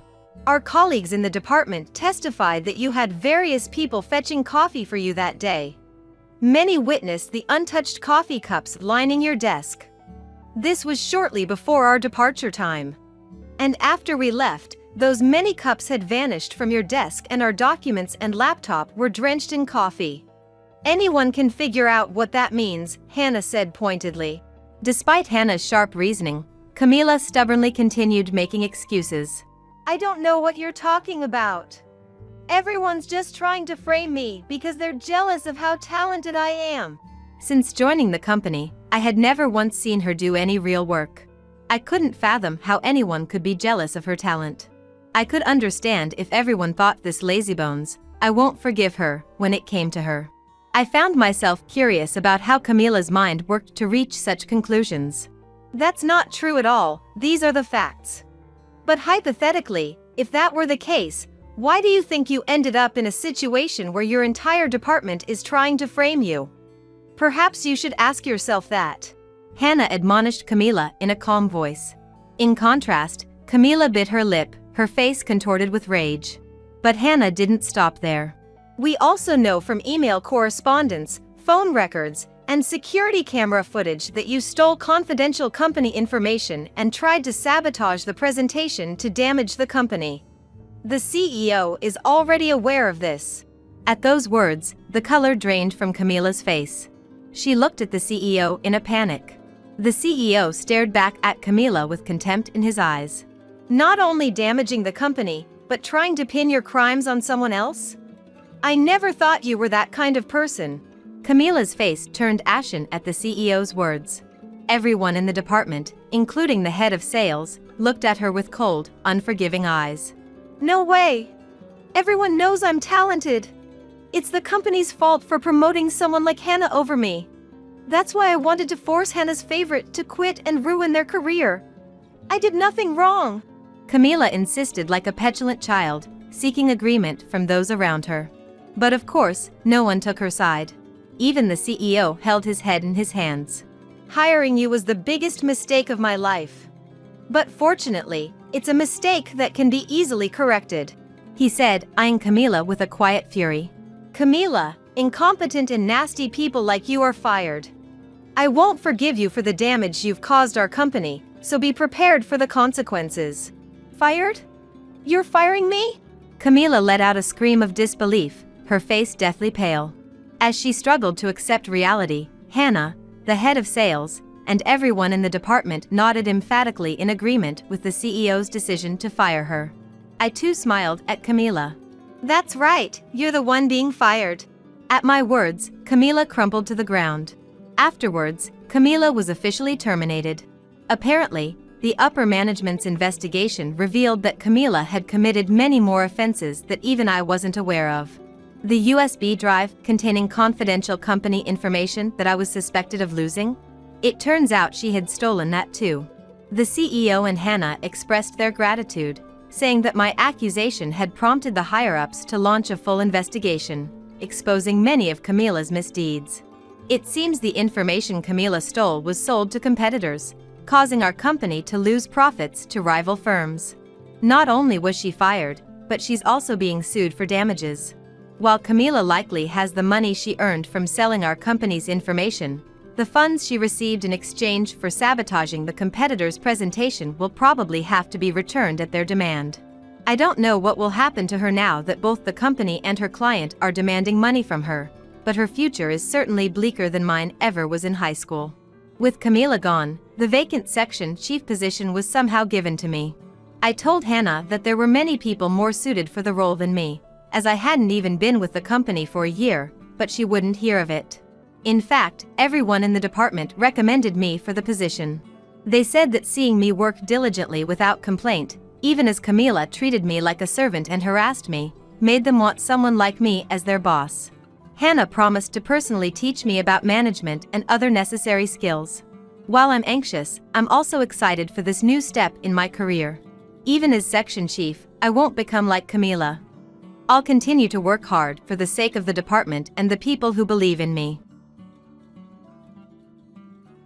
We've made our own cheap products, so goodbye.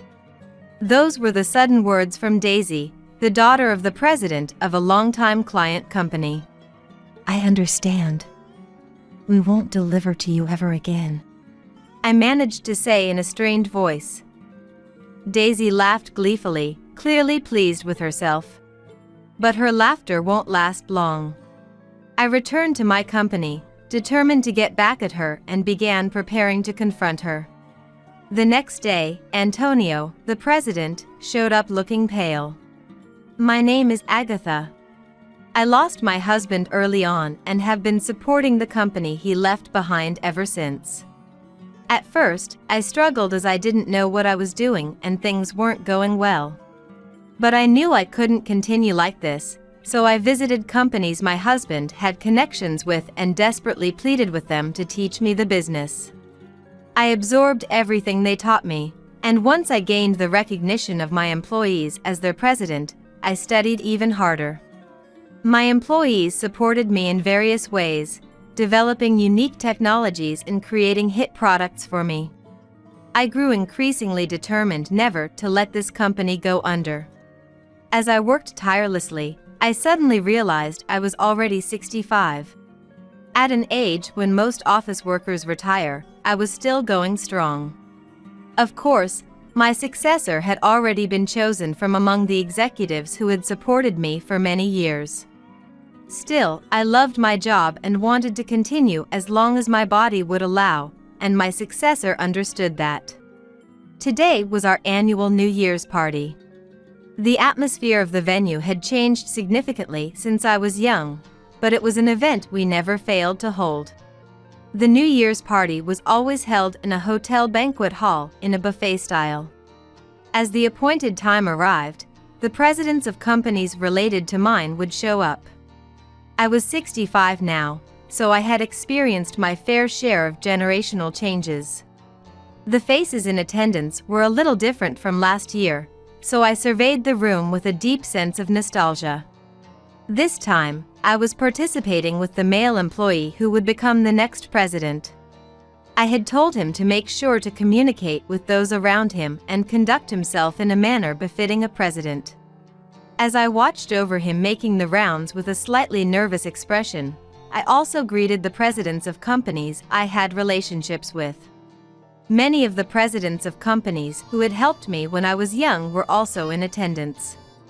They were all around my age, but they still seemed to be active and going strong.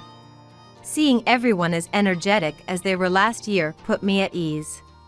Being able to welcome a new year together with such lively companions was a source of vitality for me. As I was absent-mindedly looking around, I suddenly bumped into someone. I quickly turned around to find a young woman I didn't recognize standing there. Since it was our first meeting, I assumed she must be the wife of one of the company presidents. But had anyone recently informed me of their marriage? While pondering this, I immediately apologized to her. However, she didn't apologize back and instead looked me up and down as if appraising me. Is something wrong? I asked, feeling suspicious. The woman then spoke to me in a mocking tone. Not really, but you're kind of in the way, you know? If you're just going to space out, shouldn't you go home, Grandma? I bet you're someone's mother, right? There are always people who tag along with their sons like this, or maybe your mama's boy of a son begged you to come with him. I couldn't hide my surprise at her unexpected words. I had never met someone so rude upon first introduction. As I stared at her wide-eyed in astonishment, the woman returned to her seat. It was the seat of President Antonio's. He had built his company into a large enterprise that maintained profitability every year. Recently, he had been actively engaging in overseas dealings, and his company had been associated with mine since its founding. However, he was also quite advanced in age. His wife was still alive, so this woman couldn't be his spouse. As I observed for a while, I noticed a young child seated next to her. The child's face looked familiar, and I involuntarily let out an "oh" sound. That must be Martin, President Antonio's 5-year-old grandson he had mentioned before. Which would make this woman likely Daisy, President Antonio's daughter. I never imagined that the timid president's daughter would grow up to have such an overbearing attitude. After returning to her seat, Daisy soon began yelling at her son Martin. Apparently, Martin had started playing with the fork in front of him. Seriously? You're going to be the president of a big company when you grow up. Why are you doing such childish things? Ah, that's dirty, stop it. Don't touch that with your bare hands. I am sorry. Martin stammered. Martin stammered. Don't cry. You're being too loud. Hand it over. Are you saying you won't listen to Mom? Enough with your sniveling. She snatched the fork out of Martin's hand as she shouted at him. It's normal to scold children when they do something wrong, but her way of scolding seemed a bit rough even from an outsider's perspective. I rushed over to them without thinking. You can't talk to him like that, I said. She glared at me out of the corner of her eye and clicked her tongue with an annoyed expression. What, you're still here? Could you not interfere with how I choose to discipline my child? Daisy was clearly hostile towards me. Even so, I firmly chided her. But your child is crying, you know. At that moment, President Antonio hurried over. After greeting me, he immediately turned to her and began scolding her with a frown. Daisy, calm down. It's only natural that Martin would cry if you get that angry. You're too soft on Martin, Dad. Kids won't understand unless you scold them a bit harshly sometimes. She said that and then snapped at President Antonio. Don't butt in. Hearing those words, he fell silent with a troubled look on his face.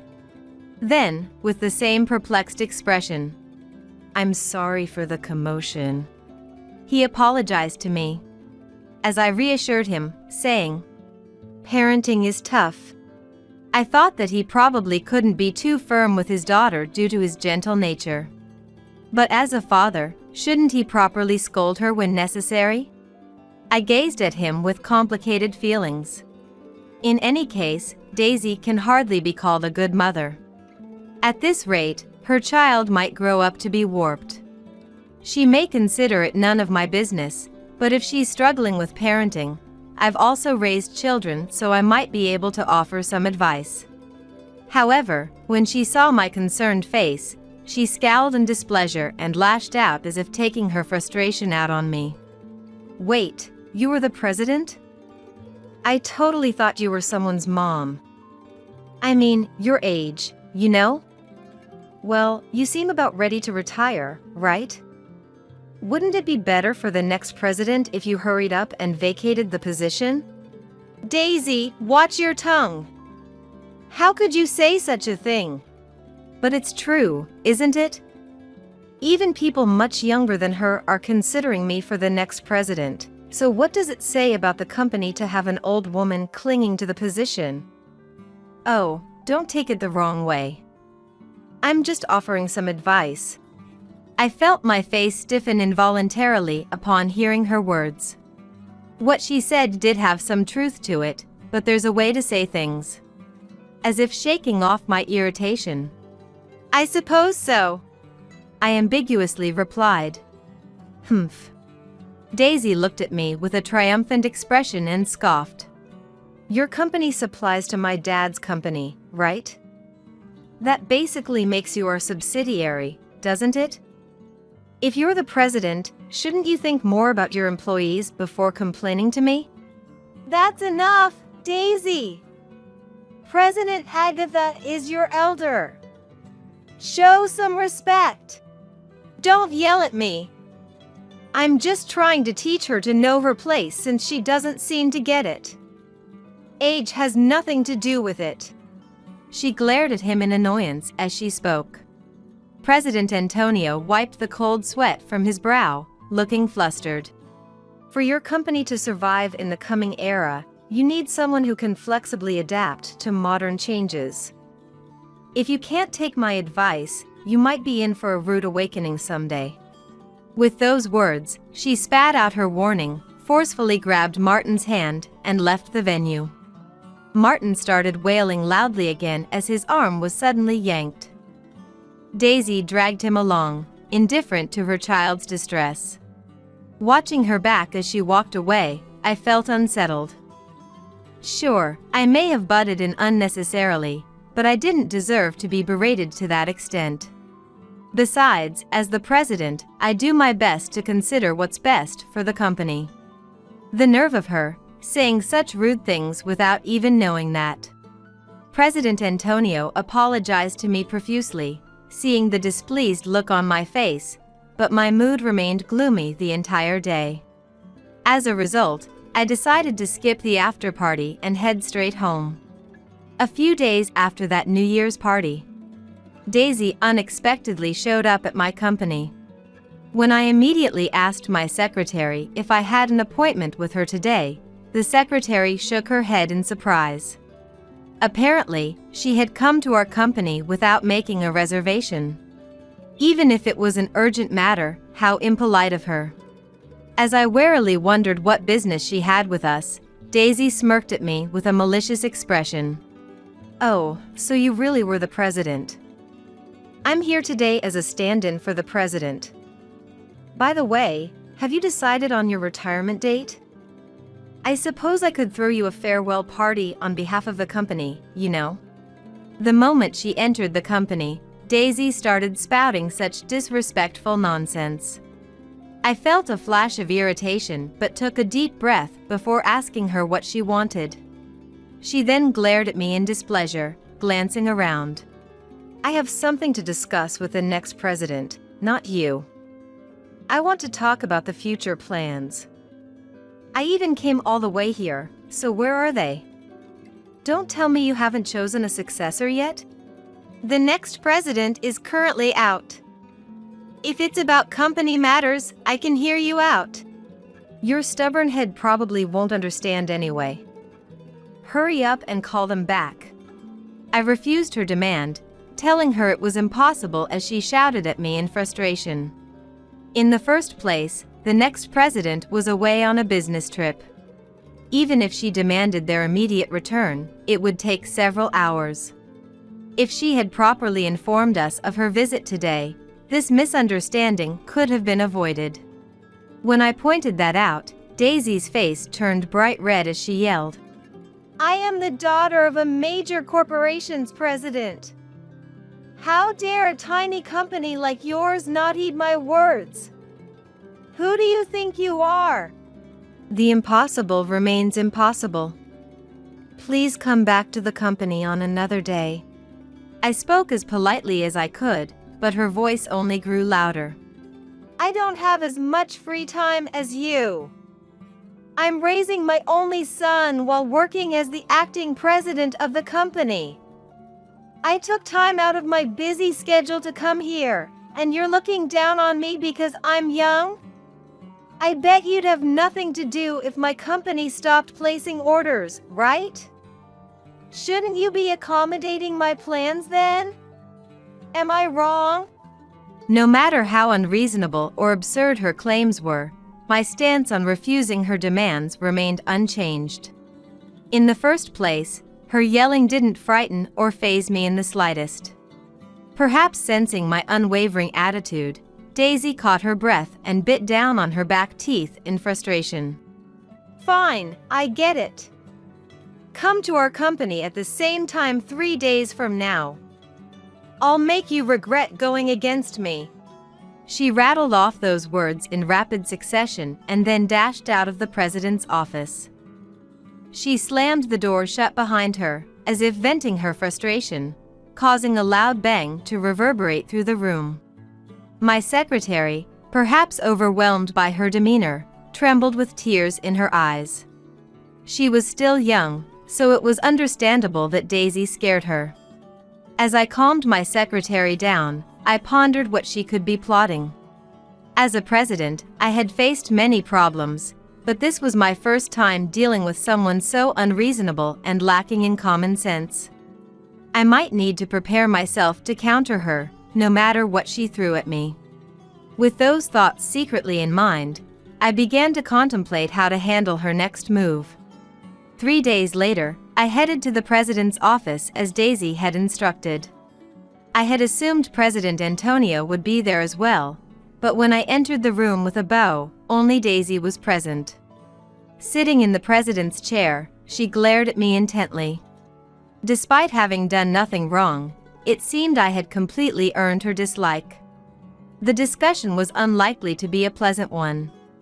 Thinking it unfortunate, I offered a gift as a conversation starter, but she accepted it only to thrust it at the secretary standing beside her, showing no interest. Before beginning the discussion, I asked where President Antonio was. At that, she grinned as if she had been waiting for the question.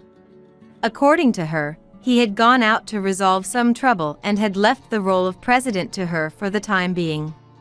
By the way, my mother knows nothing about running a company, so that's why I'm serving as the acting president. You probably didn't know, but I'm incredibly capable. Managing a company is a piece of cake for me, Daisy boasted, puffing out her chest with a smirk. From there, her self-praise began. Apparently, after studying economics in college and teaching herself business management, Daisy had been working at her father's company as the next president.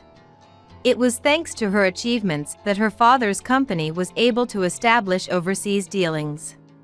She had even decided to pass the company on to her son when she stepped down as president.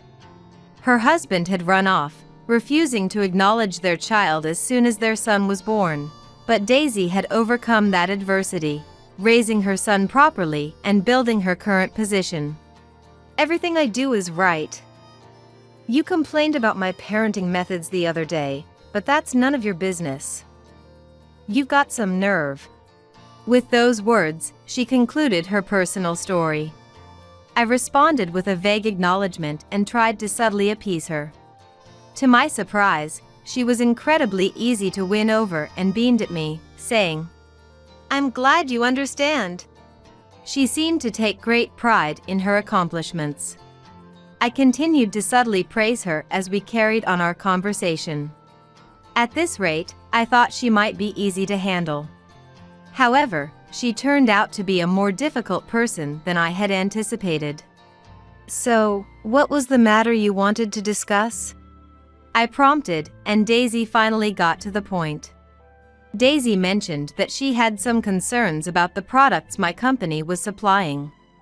I wondered if there were any areas for improvement, but she silently handed me the documents she had in front of her. The papers detailed the compensation my company was receiving. I couldn't quite grasp her intentions, but I accepted the documents and skimmed through them.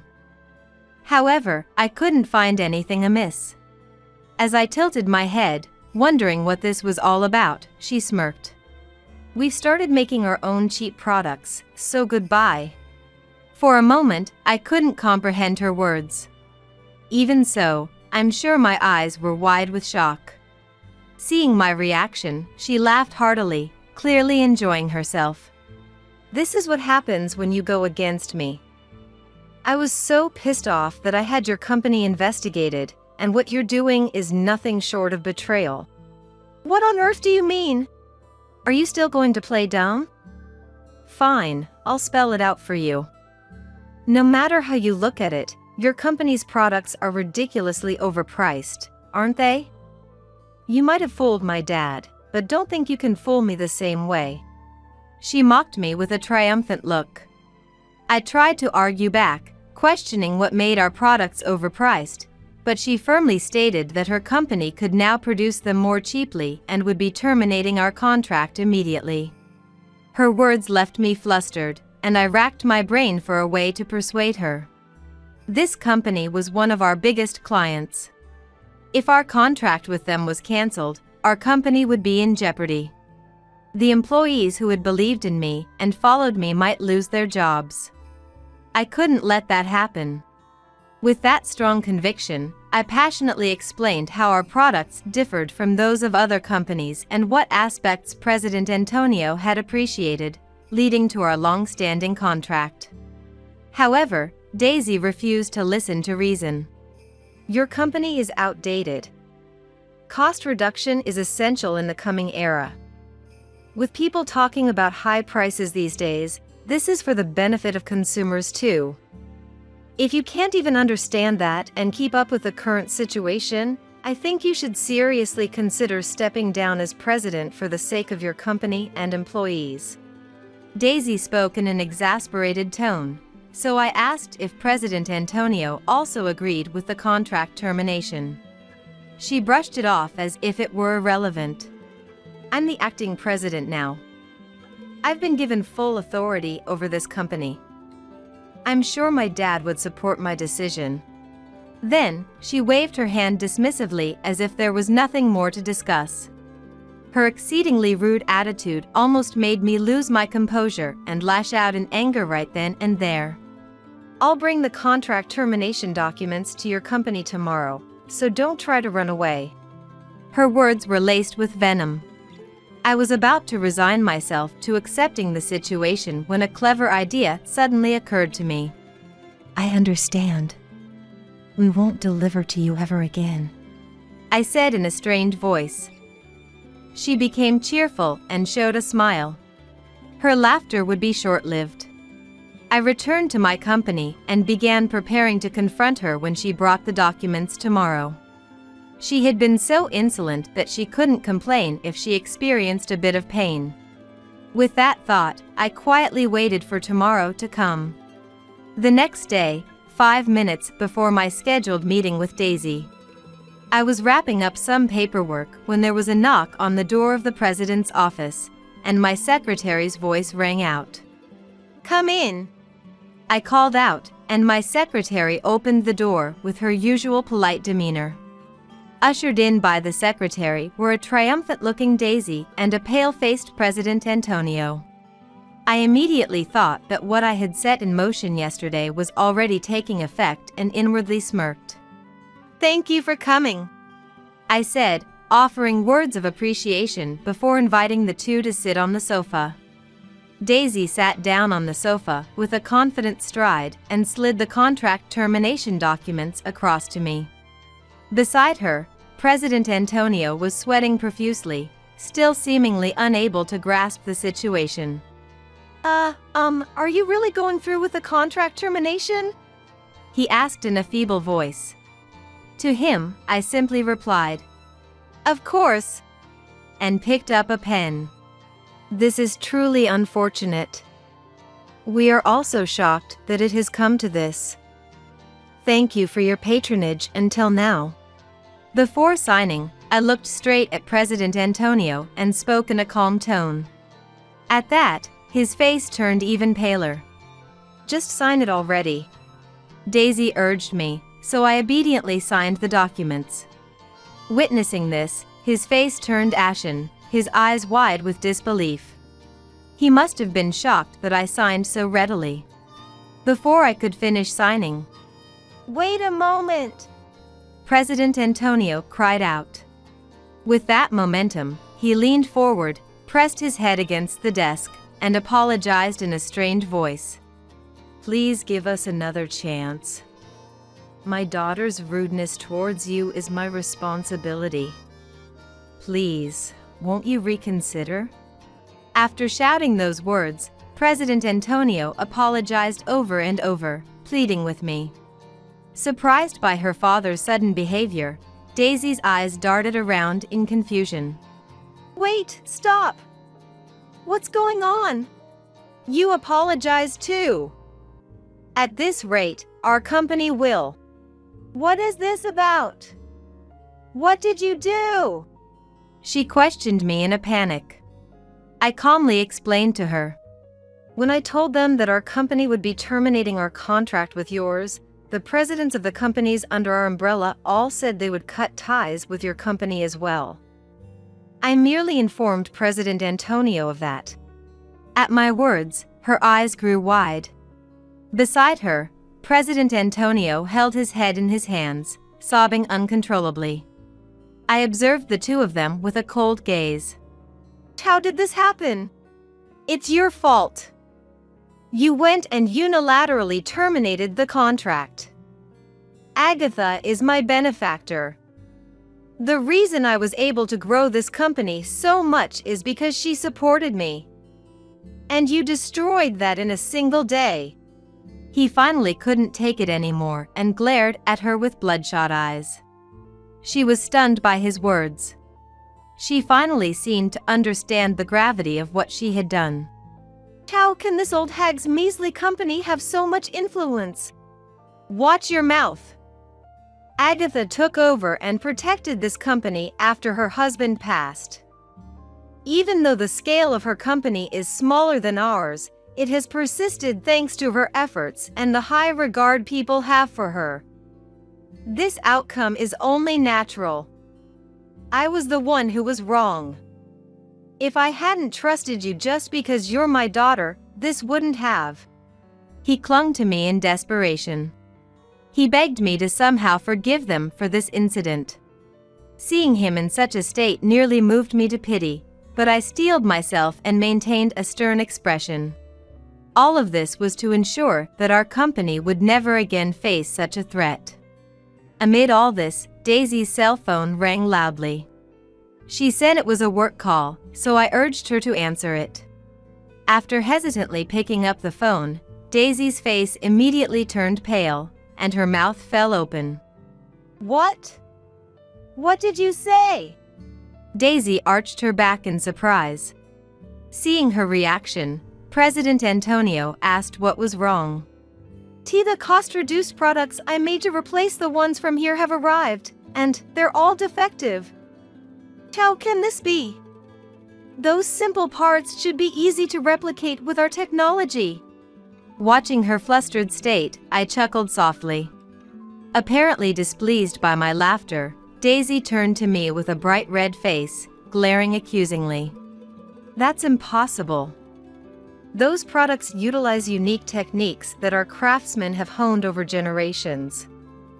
Even if you manage to create similar imitations, they won't be usable. Huh? Our company and yours have different histories, you see. I said that with a boastful attitude, seizing the opportunity.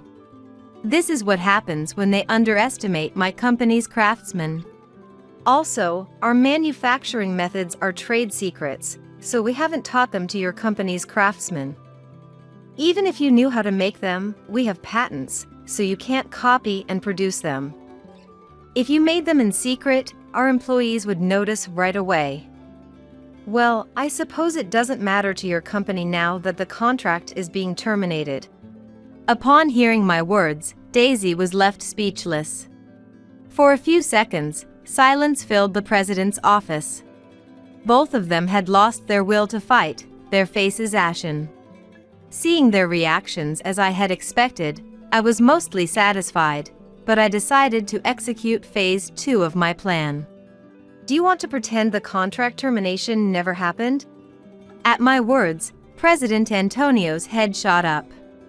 Seeing him nod vigorously, even as tears streamed down his face, I made a certain proposal.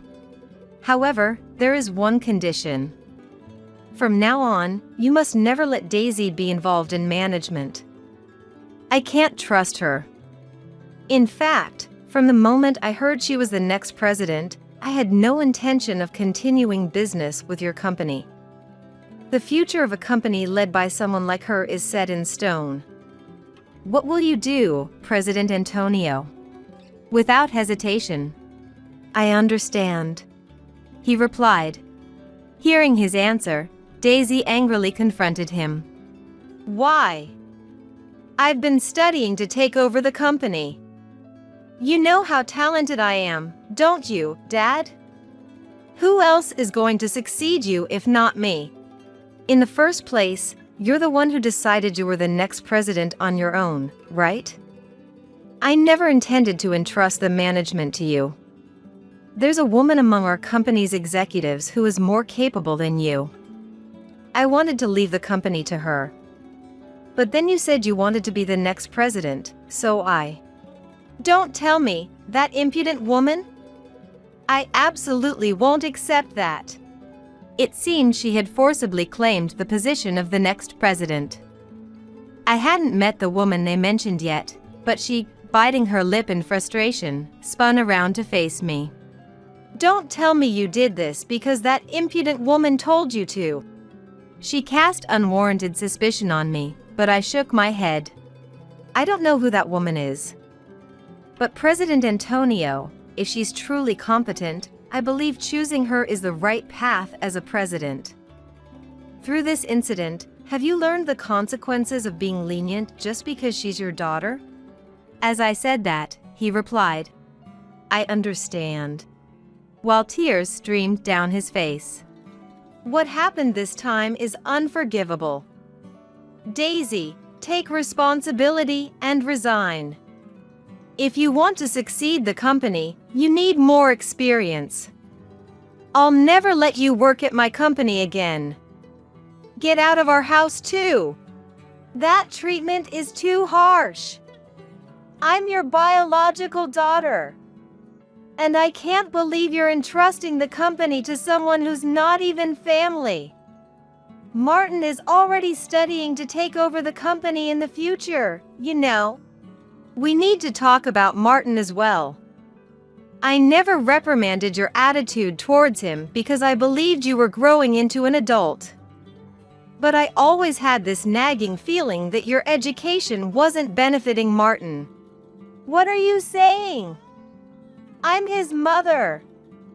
You're going to take a child away from his mother? That's just cruel. Daisy glared at him as she said that, but he maintained a serious expression and intimidated her with a low voice, saying they needed to have a family discussion. Hearing his tone, she swallowed her words and hung her head. I believe we're done here. Let's forget about the contract termination. I look forward to working with you in the future. I'll personally speak to the presidents of the other companies as well. As I said that, his complexion improved somewhat. Daisy looked frustrated but seemed to have no intention of saying anything more. He dragged her out of the room as she kept her head down. After that, Daisy resigned from her position as the next president. The woman they had mentioned took over as the next president. She came to greet me once, and unlike Daisy, she was a graceful and intelligent woman. Apparently, she was really kicked out of the house and told not to return until she could support herself. After a thorough discussion about Martin, he chose President Antonio over Daisy. Daisy reportedly cried about being an unlucky parent, but it seems he had been constantly oppressed by her and found it painful. President Antonio empathized with Martin's feelings and decided to raise him. Even though her child was taken away, Daisy threatened, "I'll sue you." But with Martin's testimony, her lawsuit apparently didn't hold up. In the end, she was forced to leave the house and live on her own. The presidents under my company resumed their dealings with President Antonio. However, due to this incident, his standing took a significant hit. He was shocked to see his company's performance, which had been steadily rising, now stagnating. Furthermore, various plans Daisy had carried out at the company without permission came to light, resulting in billions in losses.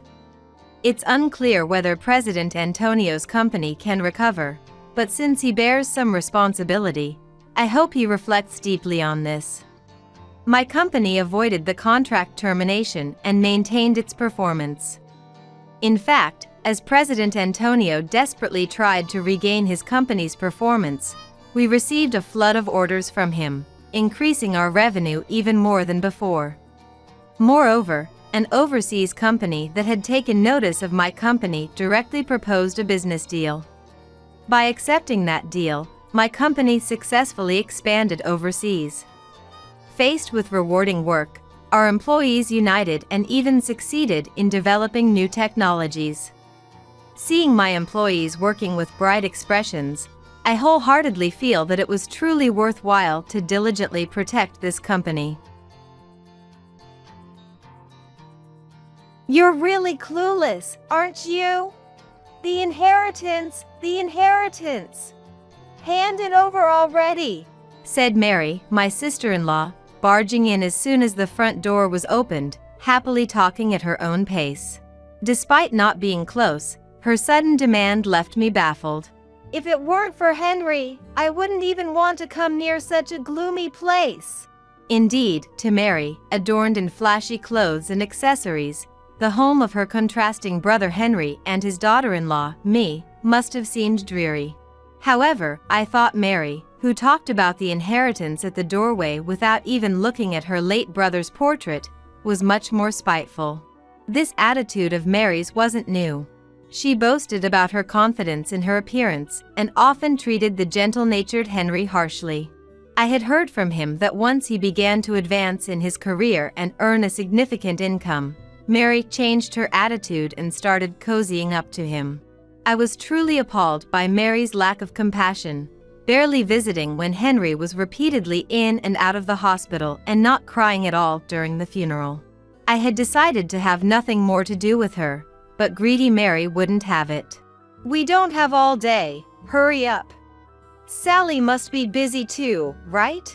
Mary, with eyes gleaming with anticipation, was convinced she was entitled to the inheritance. However, I possessed something that would utterly change that expression. It was the last words from my late husband. Read this, and you'll understand everything. I am Sally, a widow in her mid-60s, living a modest life. I lost my beloved husband about a month ago, his long-standing illness having worsened. We met and married in our 40s, so we had no children. The loss felt overwhelming, having supported each other for 20 years. Was there any need to keep cooking for someone when there were no children? I considered following Henry but, embarrassingly, lacked the courage. Furthermore, no matter what happens to me, live on without losing heart. Sally, you're an independent and remarkable woman, Henry often told me. Ignoring his now final words was something I could not do. Life changed drastically after Henry passed away. I witnessed his last moments at the hospital in the middle of the night, then went straight to arrange the funeral, which proceeded smoothly. This time, being too overwhelmed to mourn or dwell on my thoughts about Henry was somewhat a relief. Many people, including my sister and her husband, encouraged me and helped prepare for the funeral, which helped me get through this month. I barely remember this period. Sally, you did a commendable job as the chief mourner. Henry must be resting in peace in heaven, assured by your strength, my sister later told me. Though everything was new and I was constantly on edge, which led to a few days of illness, it wasn't all bad. More people attended the funeral than I had anticipated. Henry had worked at a renowned company and was a senior executive, so I expected many attendees I wouldn't know. However, colleagues from the company praised Henry's character and some even shed tears. Among them were people who had traveled from overseas branches, sharing stories of going out for drinks with Henry during his business trips. It was regrettable that I couldn't spend ample time with each of them, but I made sure to note down everyone's names and addresses to send thank you notes and small tokens of appreciation later. My sister and her husband took care of these arrangements, allowing me some respite now. I'm endlessly grateful for Henry's gentle nature, which, I believe, made this possible. I want to boast about being blessed with such wonderful people, but lately, I've had doubts. Primarily because of his sister, my sister-in-law, Mary. Despite being 12 years younger than Henry, Mary is still youthful compared to women her age. Her high sense of beauty made her somewhat of a celebrity in the neighborhood. And she is well aware of it, seemingly enjoying her days enhancing her beauty. I have no issue with that. Though she's turning 58 and the appropriateness of wearing miniskirts is debatable, it's not for others to judge, so it doesn't bother me. The problem lies in her constantly making snide remarks towards me. I'm not as pretty as her, nor do I share her enthusiasm for yoga and spas. Sally, you always look so dowdy. Aren't you embarrassed? Henry was wealthy. Why didn't he marry someone more beautiful? She'd say, evaluating what I wore as if appraising my worth whenever we met. What's with using an unknown brand bag at your age? And those shoes, how long have you been wearing them? You were wearing those the last time we met, right? It's easy for me to tell when someone lacks taste, even if their clothes are nice, because it shows in their accessories. Won't Henry buy you any? He doesn't desire material things, so if you asked, he would buy them for you, wouldn't he? I have enough bags and shoes, though not as many as her. Being called sloppy is one thing, but I've never been one to hoard items. In fact, I make it a point to discard at least one old item whenever I buy something new, so my home is rather clean. Whenever Henry asked me if I wanted anything for our anniversary or my birthday, I would plan a trip without hesitation. I've always believed that memories are invaluable and cannot be bought. Now that he is gone, I'm glad I made those choices. Mary would mock me indirectly with her remarks. Henry wasn't much to look at, so in that sense, you're well suited. But you must have married him for his money, right? No matter the insult, she always concludes with this. This is the issue I have with Mary's behavior. She spreads rumors among relatives that I married Henry for his money. Apparently, there were plenty of women who approached him with that intention. He wasn't one for gambling or nightlife. His hobby was mostly fishing, so I remember being surprised by the amount of his savings when we got married. However, I never intended to splurge his wealth. At that time, I had been working for 20 years at the same company and had my own savings, though not as much as him. Sharing similar values about not spending excessively was one reason we got married, not because I was after Henry's money as Mary claims. I've tried explaining this to her and asking her to correct this misunderstanding with our relatives, but she never listens. It seems she's decided we're incompatible and constantly finds fault with me. Say has always been fiercely competitive, and Henry, during his lifetime, tried to avoid her as much as possible. This might be why she barely helped with Henry's funeral arrangements.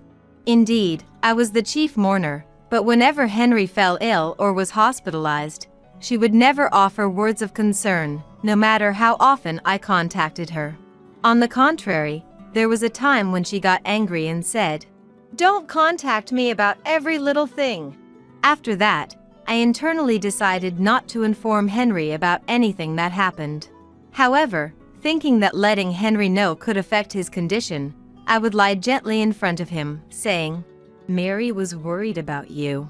In the end, she never showed herself to Henry before he passed away, so even at the wake, she maintained an attitude as if she was there out of obligation, almost as though it was someone else's problem. Yet, ever since she heard Henry was ill, she hardly had an appetite and cried so much she couldn't cry anymore. Maybe that's why she looks so down now. She said she couldn't visit the hospital because she didn't want to see Henry in a weakened state. The relatives whispered. Hearing this, I was overwhelmed with an indescribable frustration and, compounded by the shock of losing Henry, tears began to blur my vision. Mary, spoken of as a tragic heroine, had skin too radiant for someone who supposedly lost their appetite, and naturally, there were no tear stains or signs of swollen eyes. Despite telling me not to contact her, she seemed humble in front of the relatives. If my sister hadn't been there to sense my feelings and tactfully lead me away, I might have lost my composure and shouted something at the relatives. Knowing Mary could not even show respect for the deceased, I resolved to have nothing to do with her going forward. After the funeral, I gradually sorted through Henry's belongings, balancing work and household duties, and at the same time, started to regain my composure. At first, each item of Henry's that disappeared felt like erasing a memory, but I reminded myself that the memories with Henry were held most dearly in my heart. I cherished the time spent with those who attended the funeral, slowly reclaiming my tranquil life. Then, predictably, it was Mary who disrupted these peaceful days. She rang the doorbell and knocked repeatedly. "Sally, you're there, aren't you? Your sister has come all this way, so open up," she called out, though I never considered her my sister. Mary raised her voice as if to perform for the neighbors. With laundry hanging outside, playing dead wasn't an option. "What were you doing?" "I was about to get sunburnt waiting," she said the moment I unlocked the door, barging in without hesitation, thrusting a bag from a well-known foreign brand into my hands and beginning to remove her shoes. "What's this all about?" I managed to ask, to which she dramatically sighed. "I've been so busy and couldn't visit, thinking you might be feeling down all by yourself. So, I brought something nice," she said, retrieving the bag she'd handed me to reveal its contents while standing. Accessories, perfume, and high-end baked goods similar to those Mary usually enjoyed, none of which seemed fitting for me. Did she really think I would be delighted to receive these? Moreover, her behavior today was unusually gentle. I may have been harsh on you before, but you were the woman my only brother chose. I didn't want to hand him over to a gold digger. But seeing you at the funeral made me realize you're different. Only someone who truly loved Henry could shed so many tears and give a speech with disheveled hair, disregarding what others think. It seems she's not used to praising people. Even when she tries to appease me, she can't help but comment on my appearance or actions. However, the way she looked at me carried a sort of passion, as if she was in the presence of someone she respected. Mary's overtly changed demeanor only left me utterly bewildered, as she continued to shower me with what seemed like compliments. Despite my growing discomfort from not knowing what she truly thought. I'm sorry. I still haven't settled the estate affairs. It's not in a state for visitors right now, I conveyed gently. Her eyes narrowed, returning to her usual cold gaze. Do you really think I came all this way just to see your annoying faces? She shouted. It's about the inheritance, obviously. You shouldn't have to be told that. What? Confused by her gesture, indicating I should hand something over, I was at a loss. How long do you think I've been waiting? I have a pretty good idea of how much Henry earned, so I know roughly how much I should be getting from the inheritance. It's pointless for you to try to keep it all. Hand it over now. If you're thinking of deceiving me, I'll call a lawyer and the police. The division of property is being handled by a lawyer, so there's no deception involved. Don't play dumb. I'm entitled to a share of the inheritance, aren't I? She yelled, her face turning red. Given that Henry and Mary were siblings, it would be natural for Mary to have a share. However, Henry often spoke about this issue, expressing his concern. Mary, known for her beauty, alongside their parents who favored her, had bullied Henry since childhood for his looks. To prove them wrong, Henry excelled academically, attended a national university through scholarships and part-time jobs, and eventually climbed the corporate ladder in a major company. The only times Henry spoke of himself were about overcoming those dark times. Naturally, anyone would be troubled at the thought of such a person receiving an inheritance. When Henry confided in me about this dilemma, I urged him to decide for himself. I only learned of Henry's decision after his passing. Unaware of this, her demeanor shifted dramatically, railing against me. For a daughter-in-law to almost take the entire inheritance, you're just as greedy for money. I always suspected something fishy about you marrying that plain man after 40. The only reason to spend a lifetime with someone who has no merit but his wealth. I listened patiently to your talk of love, values, and all that. Just give me half of your share right now, and I'll disappear. It appears the sweet words and gifts were just a ploy to wrest his inheritance from me. Having been a target of her animosity for so long, I had anticipated there might be ulterior motives behind her sudden change of behavior. Witnessing her brazenly shout in the entryway, I realized just how lacking her sense of morality was. I wondered what Henry, peacefully listening from heaven, would think of all this. I told Mary to wait there for a moment, intending to show her a particular document. Upon hearing this, Mary's eyes sparkled instantly. You really understand me. Let's go eat some delicious French cuisine with that money next time. And she blurted out something nonsensical. Not wanting to be swept up in Mary's pace, I retrieved the document from the back room without agreeing to her plans and handed it to her. Please, this is from Henry. You can have it, I said as I gave her the document, Henry's last letter. Essentially his will. Mary, sensing what it was, quickly opened it. Her eyebrows, meticulously shaped, moved up and down, clearly agitated by the letter's contents. What does this mean? I don't understand this. Her ignorance stemmed from her own choice not to see Henry. The words almost reached my lips, but seeing Mary collapse weakly into a seat, I doubted they would reach her now. The will stated that Henry bequeathed all his possessions to me, as a final gesture of appreciation for a life shared in mutual support and love, leaving a passionately written message too private to read aloud. Reading this, I felt a renewed warmth for Henry, who thought of me even while battling his illness, making it clear Mary would receive not a cent. Despite the clear answer, Mary, unable or unwilling to accept reality. What does this mean? She murmured. Her face paled, and no response came from her as I half forced her out and quickly locked the door. Through the door's glass, I faintly saw Mary's shadow sway and stagger away. Feeling relieved that she wouldn't bother me again after reading the will was short-lived, the next afternoon, Mary called. I never thought you could be such a villain, Sally. How dare you deceive me? Her fury was palpable even over the phone, sending a chill down my spine. But I had done nothing wrong, nor did I deserve to be slandered as a villain by her. I was about to respond with renewed determination, but she cut me off. You're probably feeling pretty good about knocking me down, aren't you? But sadly for you, you're about to experience real pain. This is your punishment for angering me. Don't think apologizing now will make me forgive you. I could vaguely understand she was talking about the inheritance, but I had no idea what she meant by me feeling pain or apologizing. Confused and silent, perhaps she thought my silence was hesitation, as she began to laugh loudly. See? It's too late for apologies. I'd love to visit you right now, but I have an appointment with my lawyer, so I'm busy.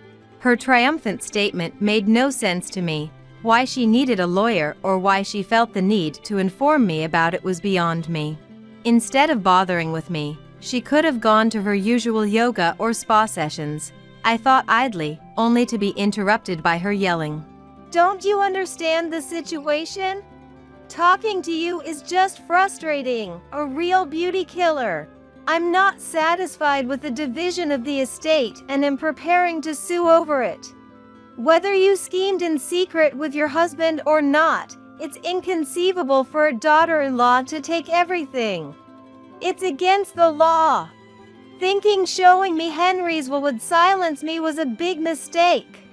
To think you'd exploit a sick Henry for your gain, you have no conscience. I have a right to the inheritance, and I intend to claim it. It seems she was under the impression I was hoarding the inheritance.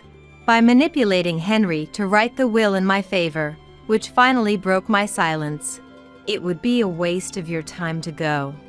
The will was directly handed to a lawyer by Henry himself. I only read it afterwards, so there was no trickery involved. Plus, I've been informed by the lawyer that you have no claim to the inheritance. So, I think it's best if you didn't bother, as you're unlikely to be taken seriously. My calm response only angered her further, her voice growing louder.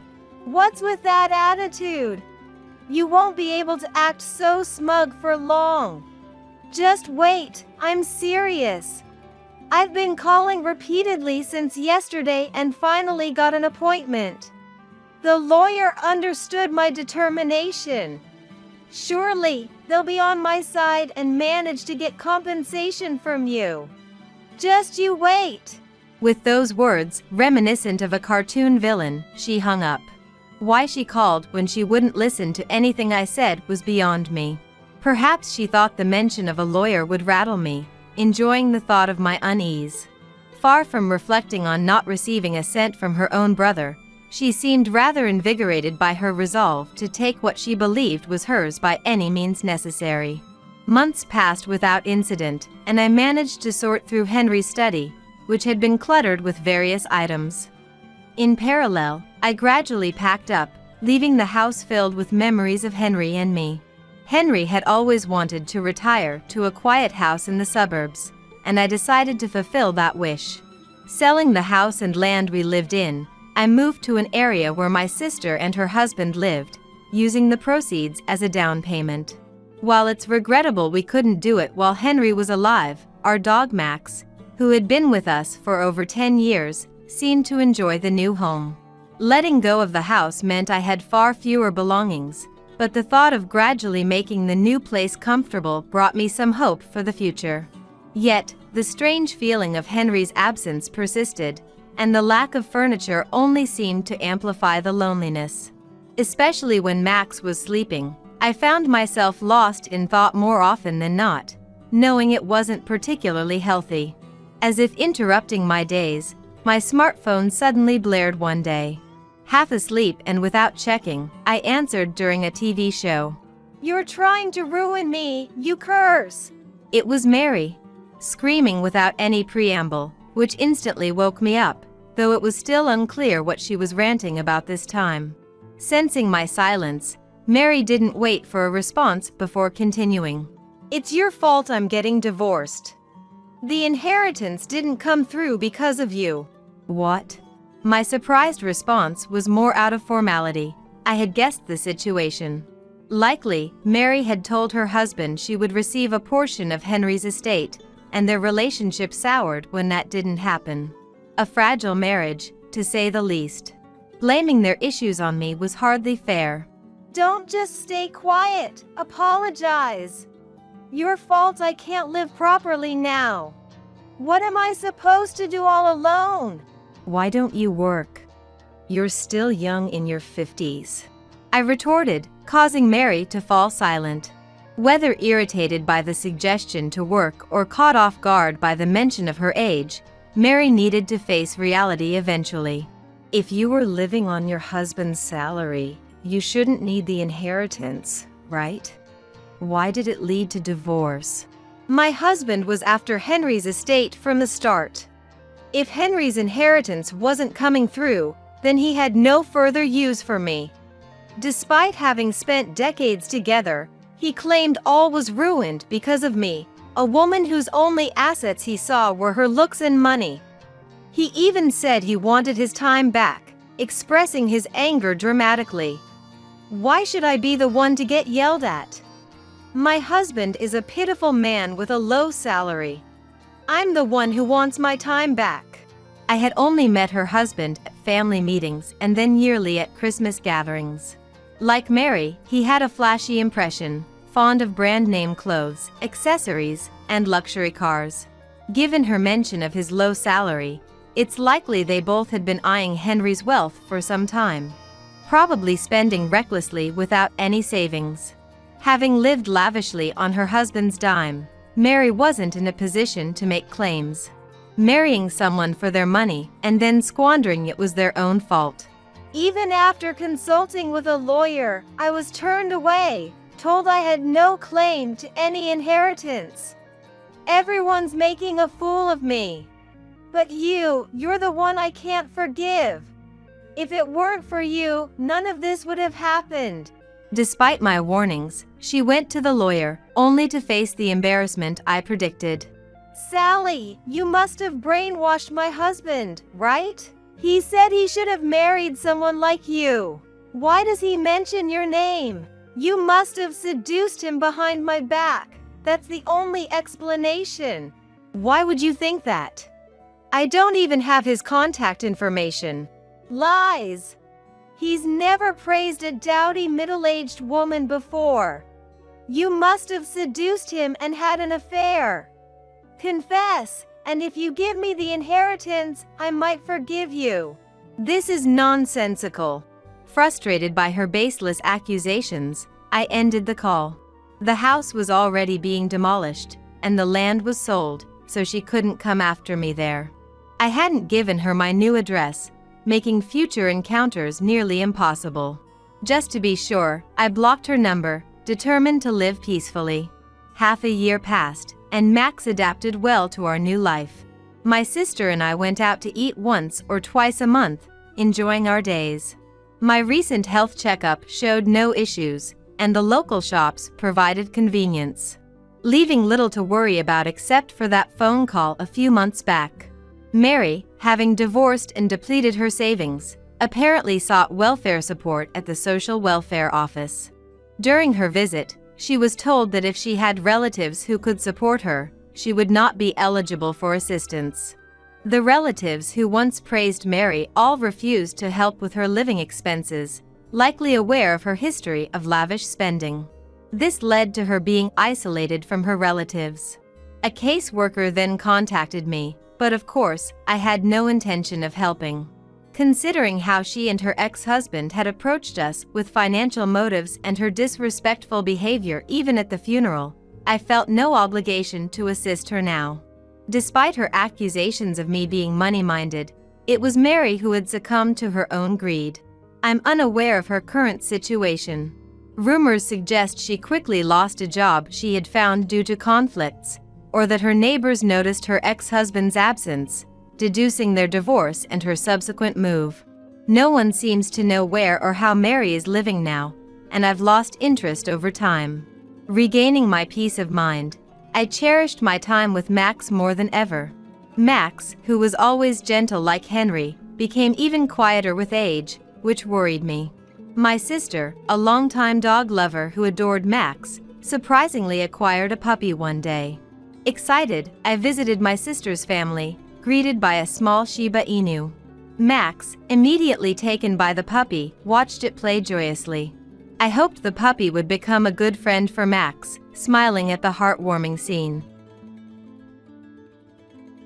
For the past 20 years since we got married, I thought I had been doing my best for my husband Paul and my mother-in-law, Dorothy.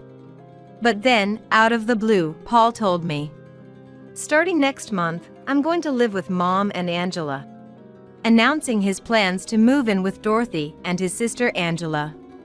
To make matters worse, Dorothy insulted me by saying, "Parasites from outside the family should go back to their own homes." That was the moment I finally woke up. I said, "Understood. Then I'll leave." With those words, I left the house the next day. However, when furniture and appliances started being moved out one after another, and Paul and his family heard that I had moved into a new condominium reputed to be worth $1 million, they were furious and came storming over. My name is Linda, and I'm 48 years old. I work in the accounting department of an air conditioning company. I lived with Paul, who is 2 years younger than me, and my mother-in-law Dorothy. We have no children. Paul and I first met when he joined the large real estate development company where I worked. Initially, I watched from the sidelines as he was doted on by female colleagues and older male employees, thinking he was just a man of these times. But for some reason, Paul said to me, "Other accountants are kind of hard to approach, but you have a gentle aura, Linda." He started assigning most of his paperwork to me. However, whether he was naturally scatterbrained or just carefree, I couldn't tell, but even when I pointed out errors in his documents or last-minute submissions, he would quickly apologize, saying, "I'm really sorry." While I appreciated his willingness to apologize, the fact that he rarely corrected his behavior meant I often ended up working overtime because of him. It seemed clever, or rather sly, to keep up a cheerful facade, but each time I couldn't help feeling a bit troubled inside. Yet, whenever I appeared to struggle with the office supplies provided, he would bring me stationery he recommended, showing a thoughtfulness that always made me forgive him. In the end, I was being won over, just as he was, by taking care of him. Our relationship took a significant leap forward when I fell ill on the commuter train. Perhaps due to staying late at work during the busy season, I suddenly felt dizzy. Somehow, I managed to endure until I reached the station closest to our office, but then I slumped over on a bench on the platform, unable to move and fighting the nausea that was creeping up on me. Noticing my condition, Paul, despite my protests about getting his suit dirty, carried me to the station's medical room, following the station staff's instructions. Afterward, I took some medicine I had with me and lay down for a while. Eventually, the dizziness subsided, and I contacted the office again, only to be instructed by my boss to go home for the day. Moreover, Paul, who had stayed with me, was ordered to make sure I got home safely. Though I initially refused, I ended up letting him escort me home. The next day, I went to work as usual, apologized to my boss and colleagues, and then visited Paul in the sales department to explain the situation to his boss and apologize. I really inconvenienced you, and I want to do something to make it up to you. How about this? Treat me to dinner this Friday. I'm short on cash right before payday. Paul's innocent request made me burst out laughing, and I agreed. While I intended it to be a one-time meal, he insisted. Now that I've gotten my paycheck, let me treat you this time as a way of saying thanks. A reciprocation of thanks, and then another, somehow led to us being seen as a couple by those around us before we knew it. But when I rushed to deny the rumors, I found I was the only one in a panic. Paul, ever the laid-back one, said, "There's no need to deny it so desperately. I don't mind being thought of that way." Just like that, we came to be treated as a couple by everyone around us. And 2 years later, when I turned 28, maybe it's about time we got married. It would probably make everyone else feel more at ease. He suggested, and we got married. However, I had intended to keep working, but it was unexpected when Paul, who also worked at the same company, told me it was suffocating and asked me to quit. Considering your age, shouldn't you focus on having children first? Similarly to Dorothy, Paul also strongly suggested that I resign from my job. Moreover, while we had hoped to live in a condominium about 30 minutes away by train if we were both working, the conversation about living with Paul's parents came up. In fact, my father-in-law had passed away 10 years ago, and ever since my sister-in-law Angela, who is 4 years older than Paul, got married and moved out 3 years ago, Dorothy and Paul had been living alone together. Although I knew as the eldest son, Paul would eventually live with his parents, I wasn't keen on starting our marriage living with them. However, if Paul were to move out, Dorothy, being left alone, strongly opposed living separately. Convinced by the economic benefits of saving on rent, we started our married life living together. For a while after we got married, everything was peaceful. Dorothy was proud of Angela, who graduated from a prestigious university, landed a job at a major general trading company, and married an elite man from her workplace. Despite being the eldest son, Dorothy seemed to show little interest in Paul. Angela, who lived in a condominium about 30 minutes away by train from her parents' home, often begged Dorothy to help with household chores. "Mom, please come help. I'm too busy every day to handle all the housework." Dorothy, flattered by her beloved daughter's plea, didn't mind at all and regularly went to Angela's condominium, acting like a maid, cooking, cleaning, and doing laundry. However, there were times when Dorothy alone wasn't enough to handle everything, or when Angela took a vacation and they went out for afternoon tea at their favorite hotel, that I would also be called upon to help. But on regular days, Dorothy barely interfered with Paul and me, making our cohabitation more comfortable than I had anticipated. Given that, I thought helping out at Angela's place occasionally wasn't much of an issue. However, one day, Angela and Dorothy planned a one-night trip for rest and relaxation. During their absence, I was asked to tidy up Angela's house alone. Angela said it would be bad to inconvenience her husband while we're gone, so please take care of the cleaning, laundry, and prepare meals in advance. After sending Angela and Dorothy off and receiving the keys, I entered Angela's condominium and began doing the household chores as instructed.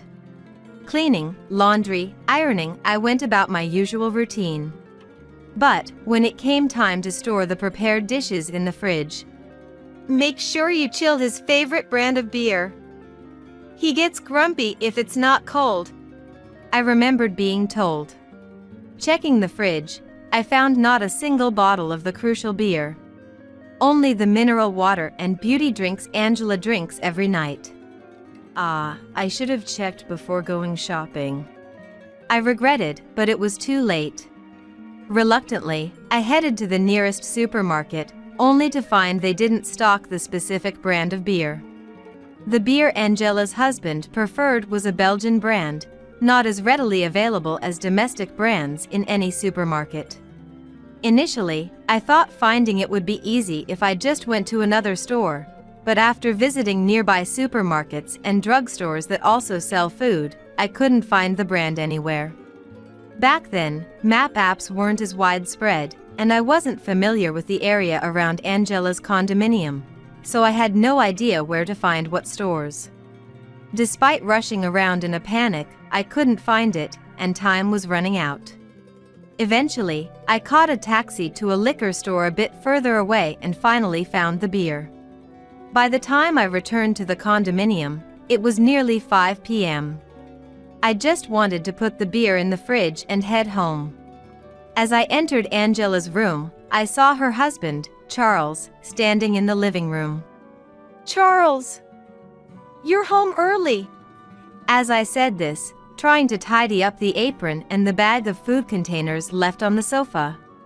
What's all this? I was told we hired someone to take care of the house. He questioned. According to Charles, he had initially planned to invite his mother to live with them since they were both going to be working full-time. My family is just like my wife's. My dad has passed away, and since I have no siblings, my mom is the only one I can rely on. So, I asked her to live with us in exchange for helping with household chores, he explained.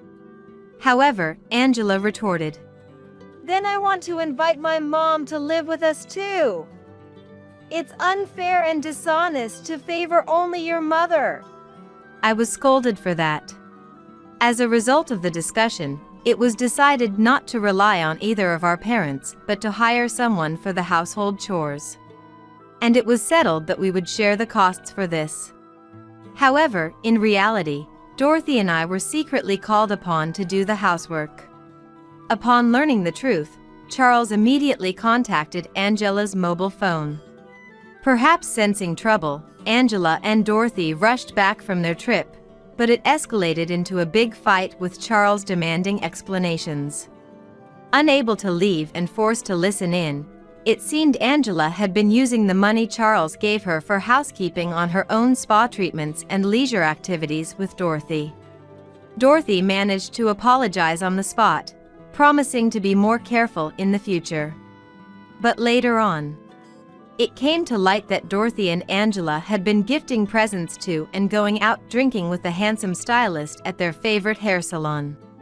Furious, especially after the previous incident, Charles refused to listen to Dorothy's persuasion, leading to a divorce. Since Angela and her husband had only been married for about 5 years and lived in a rental condominium, there was no dispute over assets, and they divorced without any compensation. It seems she couldn't bear the rumors at the workplace since they worked at the same company. Angela, having been scouted, resigned and moved to another company simultaneously with her divorce. However, it seems she struggled to build her career as hoped in the new environment. Angela, frustrated, began to lash out at me along with Dorothy. It's all your fault this happened. If only you had handled things better, none of this would have occurred. You're the one who ruined my life. That's how they started blaming me. Moreover, at a time when I was distressed over not being able to have children, Dorothy mocked me, saying, I wanted to see my grandchildren, but I guess it's for the best. A grandchild born from such a defective woman wouldn't have been lovable anyway. She said that bluntly. The sheer unfairness made me burst into tears. But what shocked me more was when Paul saw me crying and disdainfully said, If you're going to cry and regret your sins now, why couldn't you have just done as they said? It's me who wants to cry, being caught up in your mistakes. Hearing that made me feel so devastated, my legs almost gave way. Because it meant Paul seriously thought I was to blame, despite knowing everything. In other words, I had no allies in this house. Realizing this, I immediately thought of divorce, but being a housewife with no job made it not so simple to just say I wanted a divorce.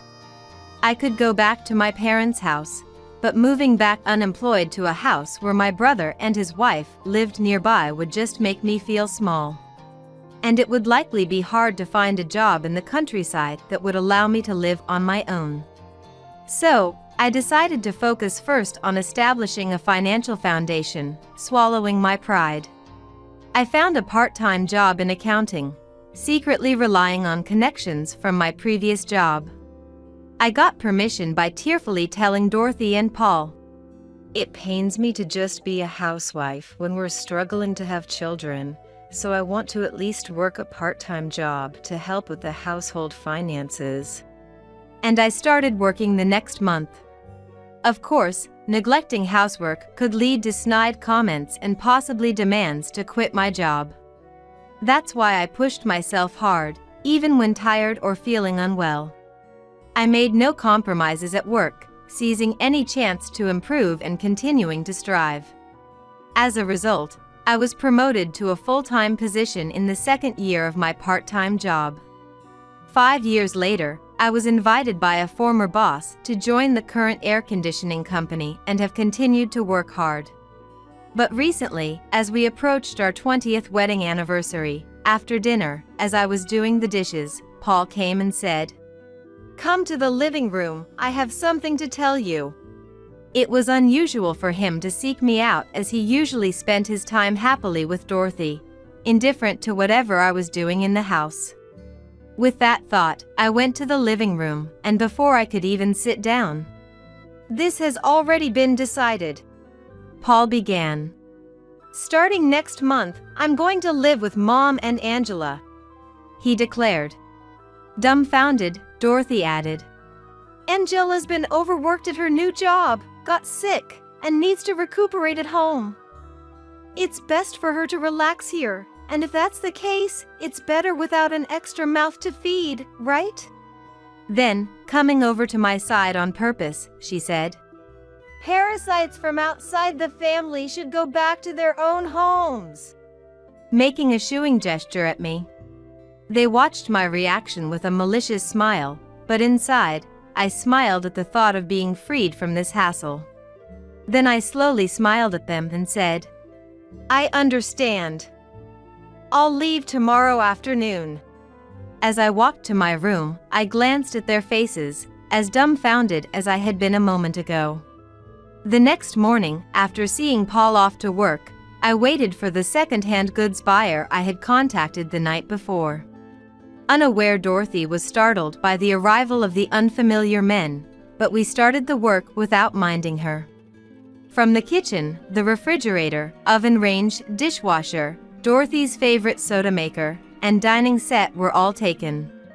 Of course, I didn't forget the IH cooking heater. Next in the living room, the TV, air conditioner, the diligently working robot vacuum, and AI speaker. The off-season hot carpet and sofa set were also listed. Then, the fully automatic washing machine, Paul's room's computer desk, and bookshelf. In addition, the air conditioner, bed, and dresser in Dorothy and Paul's rooms were quickly appraised. As the dealer started making a call, Dorothy, seemingly coming to her senses, rushed over furiously. "Hey! What are you starting here? Entering people's bedrooms!" She shrieked at me, to which I replied with a smile. "Since I'm just a parasite from outside the family, I thought I should at least take care of my own belongings before making my exit." Just then, additional personnel called by the dealer arrived. After that, the furniture and appliances listed were swiftly moved out of my husband's family home. Overwhelmed by the efficient and purposeful movement, Dorothy could only pace restlessly around. Then, as a final touch, after removing all the room lights, the dealer quickly left. What remained were Paul's computer and the bedding for his bed placed directly on the floor, and Dorothy's cosmetics left on the floor, visible to the eye. Then, Dorothy exclaimed again. Wait a minute. Do you think you can get away with doing something like this? To which I simply responded, I'll be consulting a lawyer for the rest. With that, I left my husband's family home, pulling along a suitcase I had packed the night before. A week later, after receiving a call from the lawyer I had hired, Paul, Dorothy, and Keiko rushed to the lawyer's office on the same day. When I arrived late, You call us here and then show up late. What a disgraceful woman. Immediate angry shouts were thrown at me. But then, Mr. Smith, the lawyer, clarified. We did not summon you here. It was you who came unannounced right after we informed you that I would be handling future negotiations.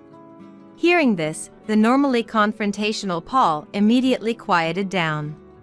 Then, as if seeking vengeance for her son, Dorothy was ready to fight.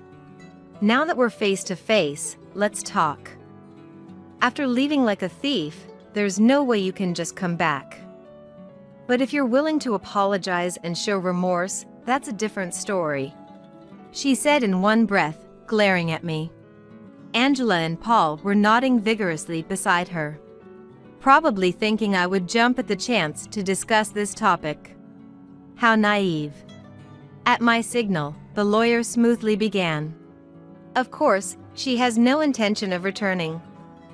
The discussion is about signing the divorce papers, property division, and compensation. Stunned by these words, the three of them exclaimed, We're not getting a divorce. Property division and compensation. How audacious. How dare you? All at once, creating a racket. When things got out of control, the lawyer's coughing brought some quiet, and I calmly stated, Divorce is a settled matter. If you do not agree, we are prepared to proceed with mediation or court. They tried to raise their voices again, but another cough from the lawyer made them quiet down. After some whispered discussions among themselves, they surprisingly quickly signed the divorce papers I presented. However, their attitude changed again when it came to property division and compensation. How audacious to talk about property division. You were just a part-timer, practically a parasite to Paul. To think we made such a failure our son's wife, we should be the ones receiving compensation. We won't pay a penny. They began to berate again. Then, I presented the recent 5 years household accounts and the bank account statements I used for managing living expenses. Initially, Paul and Dorothy didn't understand, but as the lawyer explained with the documents, their complexions darkened. Because for about the last 5 years, I had been paying approximately $3,200 a month for living expenses, practically covering everything. That's ridiculous. I've been contributing $1,500 a month to our household. Paul protested, but against the $1,500 Paul deposited, the revolving credit payments for Paul and Dorothy's cards were nearly the same amount. Effectively, even if his salary was deposited, it just went out from one hand to the other. Instead, the $3,200 from my salary account covered the remodeling loan, Paul and Dorothy's car loan, groceries, and all the loans for furniture and appliances. In the past 5 years, since Linda became the head of the accounting department at her current company, almost all of her income went into the household. That amounts to about $190,000 in total. Despite such contribution, it's quite something to be called a parasite, the lawyer stated. The three were wide-eyed, flipping through the documents, but what the lawyer stated was an undeniable fact. Realizing they were at a disadvantage, Dorothy suddenly said, Hey, Linda. We were once husband and wife, daughter-in-law and mother-in-law, and sisters-in-law, weren't we? Let's stop fighting and walk our separate paths peacefully. She tried to appeal to me with a conciliatory tone.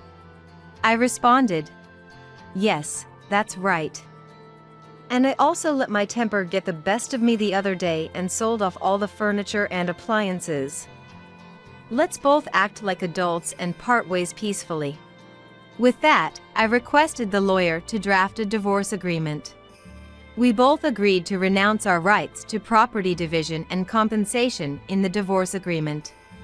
After making it official with a notary public, Paul and I shook hands, ending our 20-year marriage. But the story didn't end there. After completing the procedures, Paul, Dorothy, and I went our separate ways. 2 months later, I began receiving numerous messages from them on the only social media account I hadn't blocked. Initially, I ignored them, but the constant barrage of messages, day and night, became too annoying. Hearing they had even shown up at the lawyer's office demanding to see me, I decided to meet them one last time to set things straight. This time, I arrived a bit earlier than the agreed time, but Paul and the others were already there. Looking restless and somewhat shabbier than before. As soon as they saw me, Paul barked, You bought a room in that new condominium in front of the station, didn't you? I had chosen a property not affiliated with Paul's company, but they must have found out somehow. Then Dorothy joined in, yelling, Where did you hide that money? If it's from during our marriage, it should be shared property, right? Coward! Their noise was unbearable, so I reminded them that we had both agreed to waive our rights to property division. They seemed to have conveniently forgotten anything unfavorable to them. Paul and my mother-in-law turned pale, but quickly retorted, That's the same as being tricked. The one who hid it is to blame. The lawyer then coolly stated, The funds for Linda's condominium purchase came from the sale proceeds of stock options she had received upon joining her current company. This does not fall under marital assets. If you still claim rights, we'll see you in court. Paul fell silent at that. But Dorothy went even further. Oh, is that so? If that's your attitude, we'll take this to court or whatever it takes. Saying this, she huffed angrily. I then countered, In that case, I'll also file for damages. The psychological damage wasn't minor, considering you were so openly looking for a new partner even before our divorce was finalized. I laughed as I said this, making Dorothy's face go pale. Next to her, Angela, who had been sitting dazed, also turned white when I added, Of course, Angela, I'll be claiming damages for the emotional distress you've caused me. I've kept all the evidence of the verbal abuse and harassment you've inflicted on me after your divorce from Charles. I laid out a voice recorder, USB drives, and printed messages as proof. Lastly, I said, By the way, Angela, you know Mary, right? Actually, she's the daughter of my direct superior. As I looked straight into Angela's eyes with a smile, her complexion turned even paler. I had already discussed and consulted my current employer to some extent about the situation to prevent any disruption in my work. In fact, that supervisor has a daughter named Mary. I've met her a few times at company BBQs and other events, a cheerful and wonderful woman. However, right after graduating from university and joining a company, Mary faced terrible harassment from her boss and is currently on leave due to mental health issues. The person who harassed her was Angela. Mary's parents divorced when she was young, and since then, she has been living with her father. Because Mary didn't have any close female figures, I was asked to take her out for meals and shopping to help her get a change of scenery, to which I happily agreed. Our conversations started with trivial matters, and I mostly listened to Mary, but I was shocked when Angela's name came up. At the same time, I learned that Angela's so-called medical leave was a complete lie. She was actually under a home stay order because her treatment of Mary had become a problem at work. This prompted me to start preparing for a divorce as quickly as possible. If Angela were to be demoted or fired, she would undoubtedly end up moving into my husband's family home. That would put me in an even more difficult financial and mental position. I was wondering how to initiate a divorce to my advantage when I was conveniently kicked out by them. I made a show of selling all the furniture and appliances. I pretended to make a sacrifice by giving up claims to property division and compensation. The reason I made a notarized document was because of the new share options. After all, due to Paul and Dorothy, I had hardly any savings, so if we had gone through a strict property division, I would have ended up paying out more. There's no guarantee of getting compensation if there's no money to pay it, even if I won the case. That's why it was necessary to make them give up their claim to property division by bringing up the issue of living expenses and making them feel indebted. Paul, Dorothy, and Angela finally understood everything. The foolish trio, who thought they could go back to their usual lives without the parasite me, left with their shoulders slumped. Their downfall afterwards was severe. Dorothy, just as I had pointed out, not only spread the word that she was going to decisively break up her son with his part-time job-capable wife and me, but also said, "So, if you know any nice girls, I'd love for you to introduce them to my son." She even went as far as to demand dinner parties to introduce her son to women. Of course, among those approached, people of standing talked behind Dorothy's back, saying it was absurd to look for a new partner for her son before even finalizing the divorce with his current wife. Moreover, setting such conditions, she must be greatly overestimating what her son is worth. They were said to have laughed at this. And the conditions Dorothy deemed suitable for Paul's wife were astonishing. First off, she should be in her early 20s.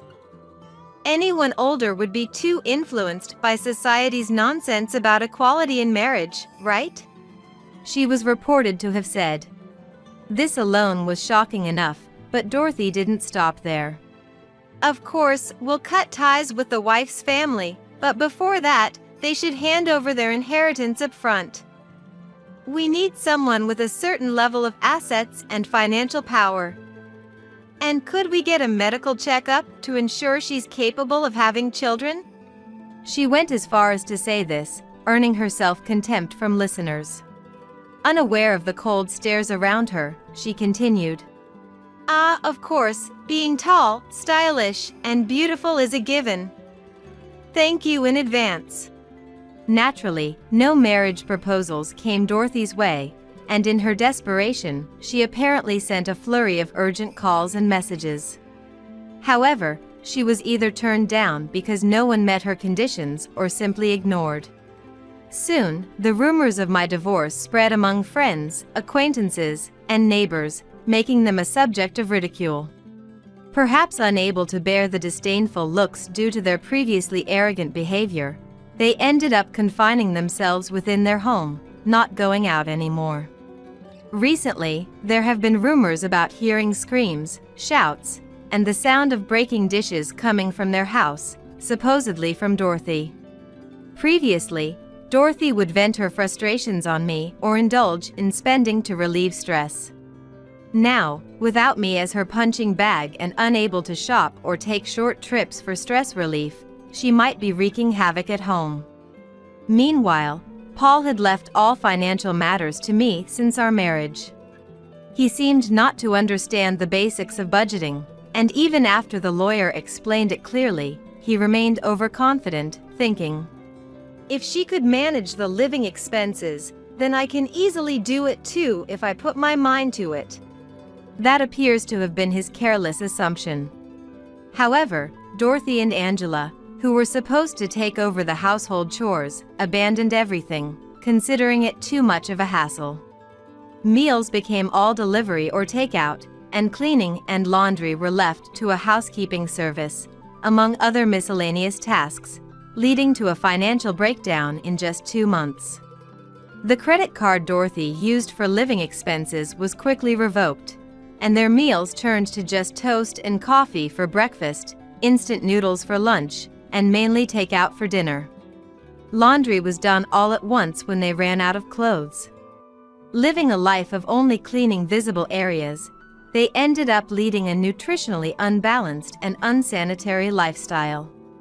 Paul, who was once praised for looking younger than his age, gained unhealthy weight, his skin became rough, his hair greasy, and his once handsome appearance vanished. Not fitting the image of a salesperson, he received a flood of complaints from clients. This led to him being relegated to back-end work, with a reduced salary. Paul reached out to the lawyer, saying, "I've come to my senses. I was deceived by Mom and Angela. I want to cut ties with them and start over." Through phone calls and emails. But as prearranged. "I've been instructed not to engage with you under any circumstances," was the firm response. They warned that if they attempted to approach my workplace or new home, the police would be contacted immediately. Thankfully, that put an end to any further contact. As for Mary, another main character in this saga, she was furious when I shared the entire story with her. "What's that supposed to mean? I thought she might have learned something from what happened with me, but she's blaming her divorce on you and resorting to such harassment. She's always been that kind of person, hasn't she?" She raged. After contacting the company where she was on leave, intending to resign, she was called in and questioned about her reasons. Mary explained that while the issue was personal and not directly related to her work, she disclosed everything about the situation to HR and administration. After ensuring that those present were shocked by the story, she stated, "There must have been faults on my part in the issue with me as well. I was hoping we could work together for the company if you sincerely reflected on it. But I cannot see that happening," she asserted firmly. While presenting her resignation letter, she said, "Working under her again would be a mental health hazard for me." Mary then transferred to a competitor that allowed her to work remotely until her health fully recovered. At her former department, the news of Mary's sudden resignation, who was supposed to be on leave, shocked everyone. Rumors spread that the harassment from Angela continued outside the company, leading to an uncontrollable situation. Some colleagues, who admired Mary, a leader among the younger staff, started considering changing jobs, prompting the higher-ups to convene urgent discussions. As a result, Angela was transferred to a subsidiary in another state after her home stay period ended.